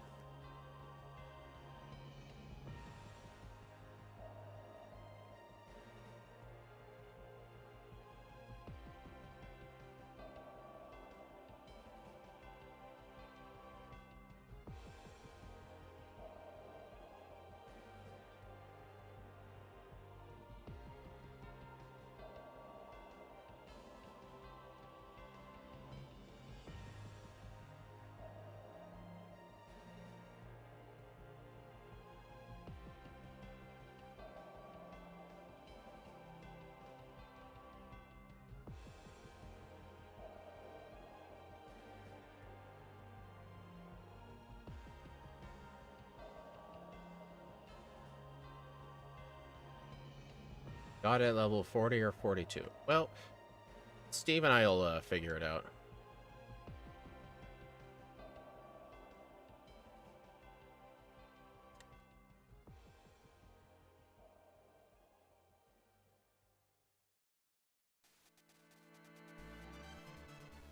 Oh, yeah. Yeah, Dragon Bug fighting. We actually did backport another good fighting move just because submission being the best general fighting move for Pokemon is just really bad. So, we're actually backporting Brick Brick. It's basically one of the more powerful fighting type moves that a lot of Pokemon tend to get, because once you get past 80, it's mainly signature. Like, we looked on Bulbapedia for, like, every fighting move. Oh my god.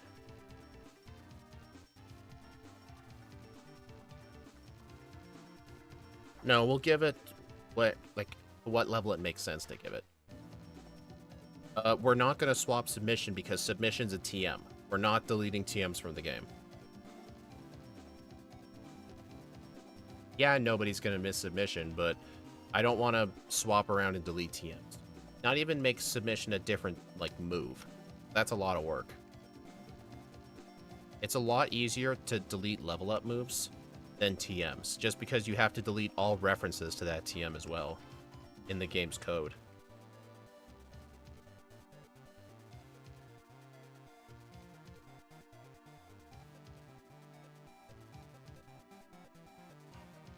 There we go.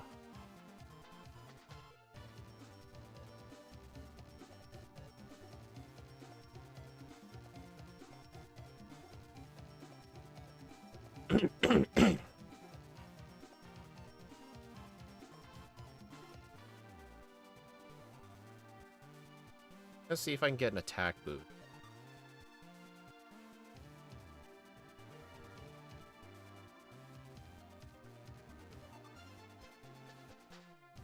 Oh well.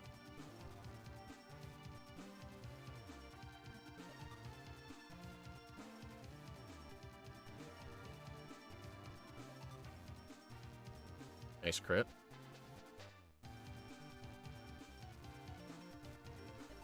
Uh-oh. Dude, come on. That's not fair. Oh. Dude. Thank you. Juan was really trying to be annoying there.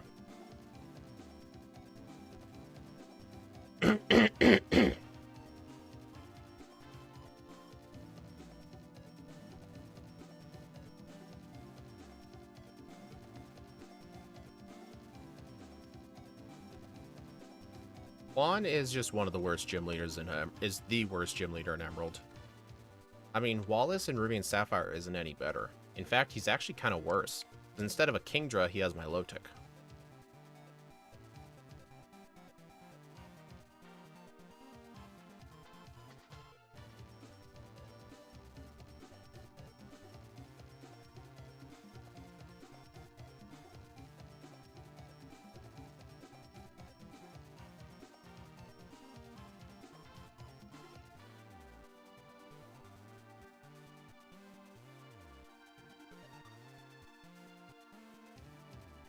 We didn't get rid of any of those, no.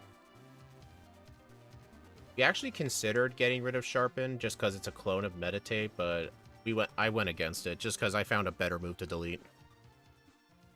Mainly just because Sharpen is learned by so few Pokemon. I think it's just Porygon and Tentacool.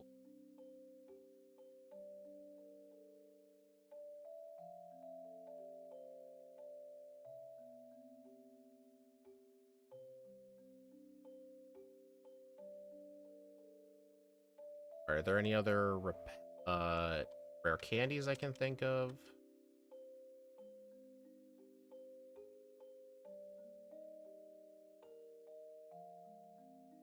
It's just Porygon. Oh.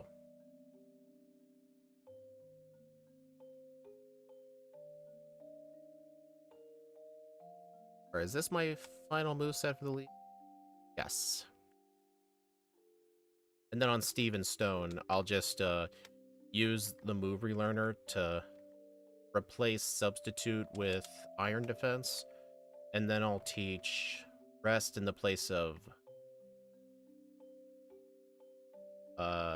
Hidden Power Bug. Yeah, Hidden Power Bug.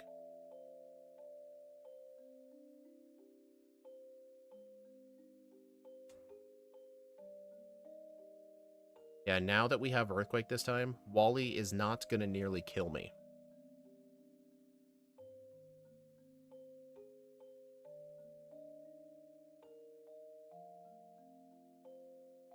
Nice, I got an attack boost.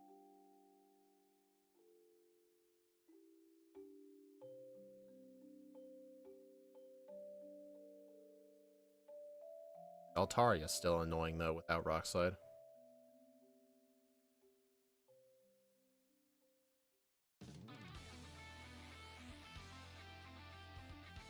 Honestly, Sharpen would have been a good move to delete. We could just give Porygon Meditate instead. It's literally identical. I guess if we ever need to backport another move and get rid of Sharpen.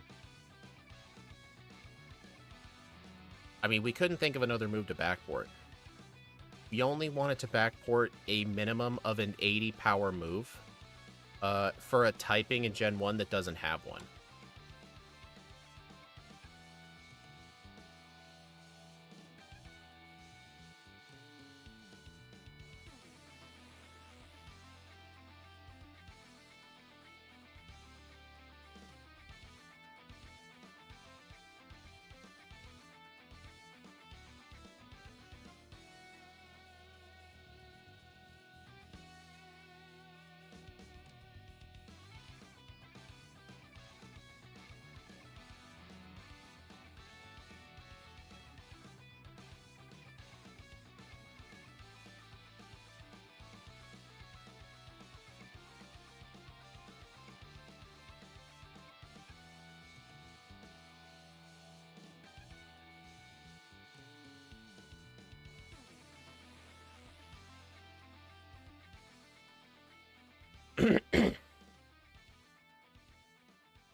You know an interesting fact? One of the cool trainers in here has a Lantern that knows Earthquake, even though Lantern can't learn that move. Kind of funny. That person must be related to Lance.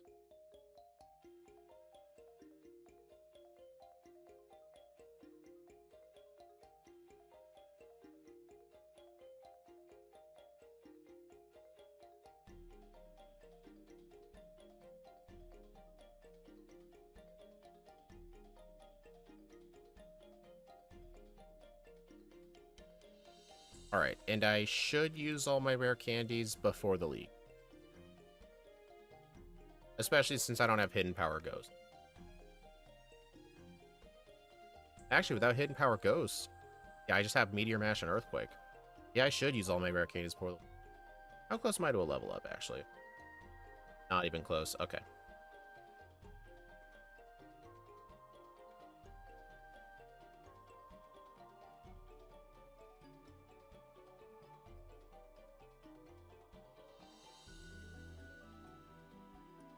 Alright, this will get me straight to level 62.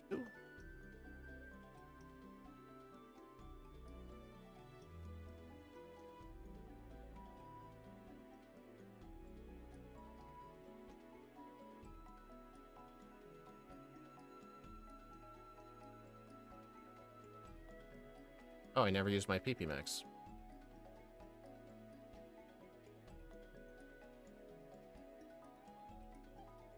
You know, I guess it may have been worth it to get the white herb just for this fight, just so I can get rid of the Intimidate. But it's not going to be that big a deal.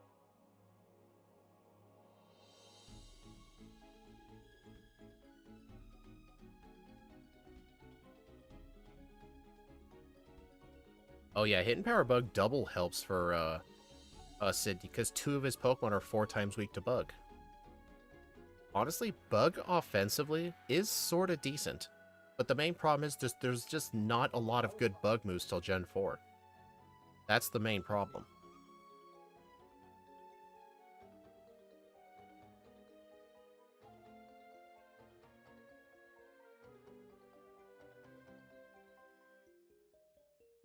Alright, so I think Phoebe's going to be a little tougher, but honestly, with the higher level, I think Meteor Mash might be able to one-shot both of her Dusclops.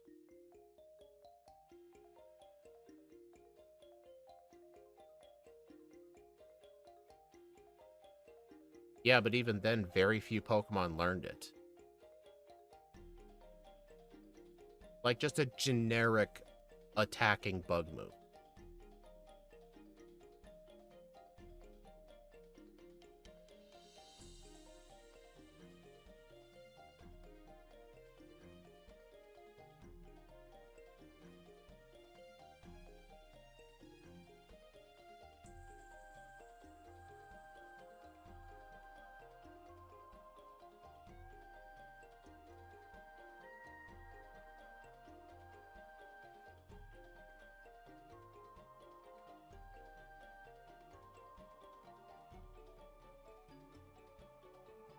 It's just a bit annoying how I have to rely constantly on an 80 power move just for it to not do the one-shot there. I mean, at least Earthquake can get the job done, too. Oh, I'm looking at Black Curum's time. There is no guarantee for this, but this thing might actually be able to beat Black Curum. Which I honestly was not expecting.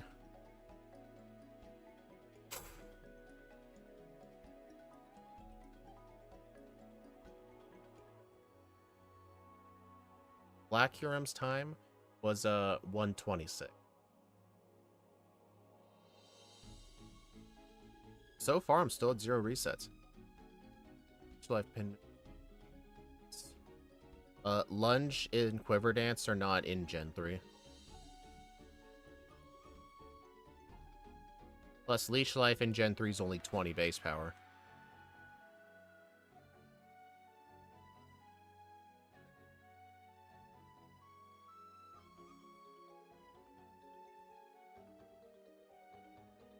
No, surprisingly, Meteor Mash is pretty accurate for an 80 accuracy move. It's kind of weird.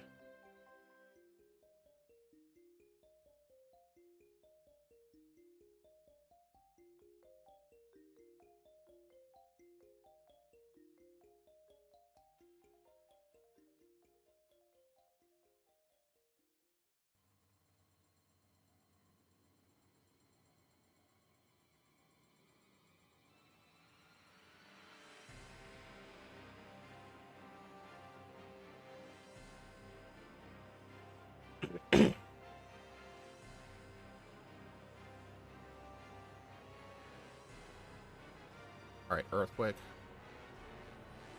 Water Spout. There are no attack boosts.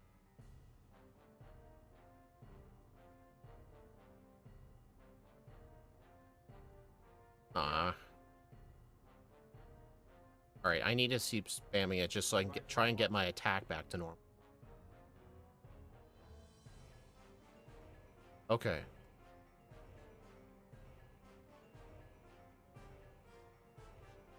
Okay, thank goodness I got that crit, because that Earthquake from the Gyarados would have hurt so bad. That it actually hit.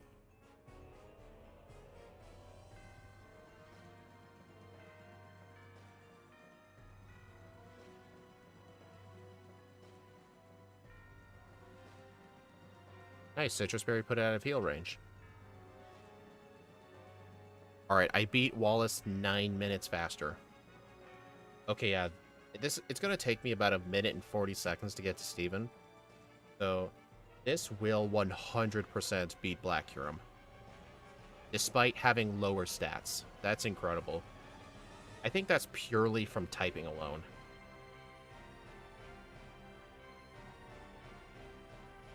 Pin Missile we were considering getting rid of for a better bug move, but it is used by Jolteon, and Jolteon does have some good uses for Pin Missile, so we kept it in.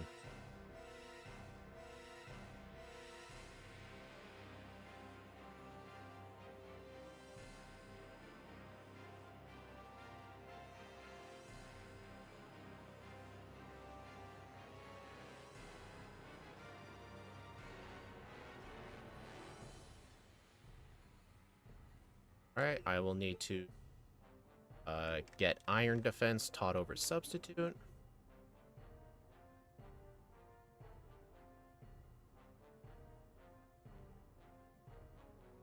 And then rest over Hidden Power.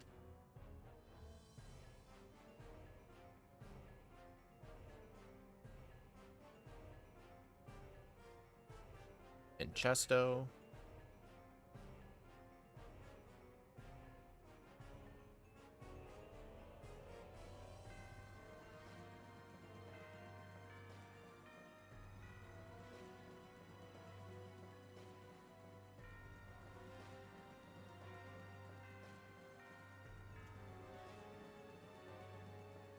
I did not buff Pin Missile, no. Yeah, any moves that are regularly in Gen 1, like already, those did not get buffed or changed at all. The only things I did to the moves were I deleted some to add some different moves. But like moves that I left in, the effects are still the same.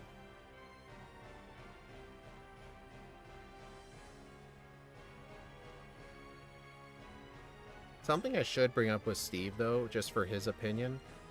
Should we take the Kanto Pokemon that became part Fairy later? Should we give them the Fairy typing? Because all the Pokemon are going to get better movesets anyway, including backported moves. I'd have to ask him, see what he thinks. Come on, give me an attack boost.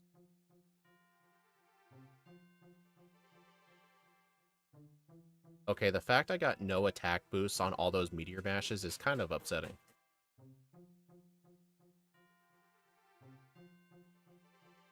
Uh-oh. There is a chance I may have my first reset.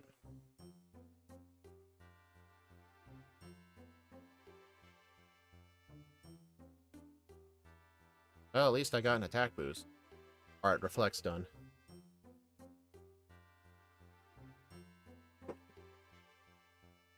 I want to keep the type matchup chart the same. I don't want to change the type matchups, if that makes sense.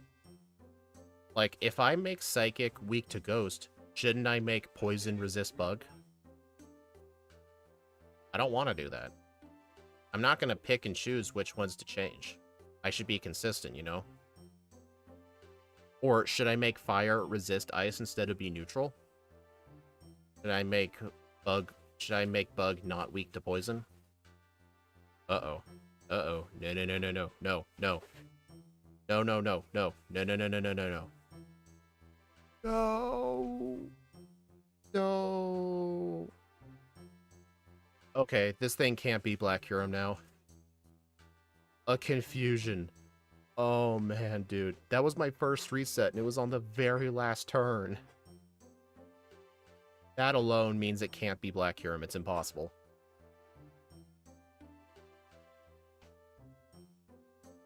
Honestly, I kind of blame the fact that I got an attack boost super late. If I had gotten it a lot earlier, Steven would never have swapped out his Skarmory. I assumed he was going to switch in Metagross. Dude, where's the attack buff? Dude, come on, don't give him a defense buff.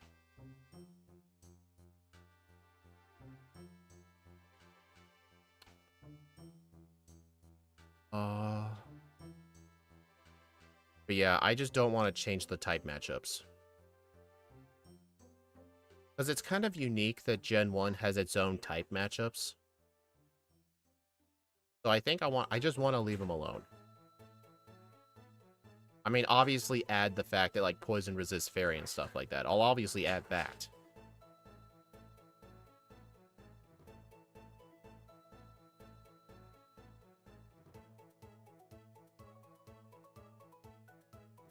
Dude, where are the freaking attack boosts?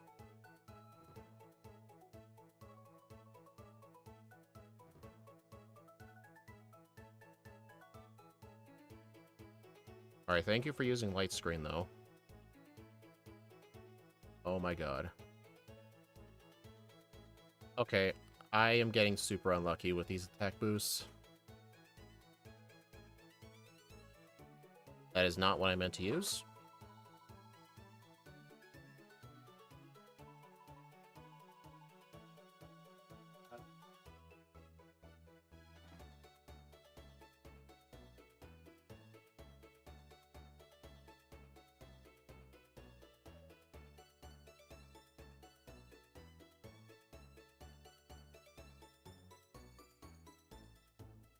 Finally.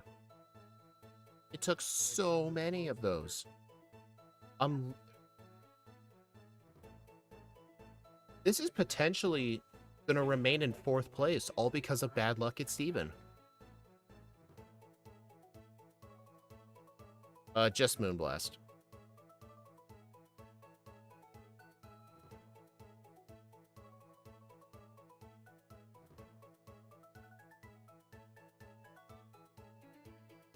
$128.04, 2 resets at level 66. With a game time of 4:11. Well, 5:49 faster. Wow. This could have been 1st place over Black Huron. But I hit myself. I couldn't get an attack boost off a Meteor Mash, which is supposed to be 20%. Well, I had a 1 in 5 chance, and I used like 12 Meteor Mashes. Plus, the Clay Doll using Reflect was really bad. Oh, 1 less reset. I mean, don't get me wrong. This run, though, was still really good. Things just went wrong at Steven.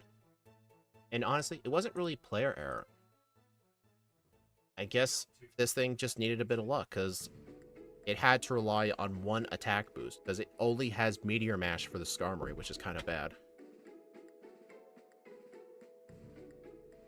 Alright, so if we take a look at this leaderboard here, I should probably... Yeah, there we go.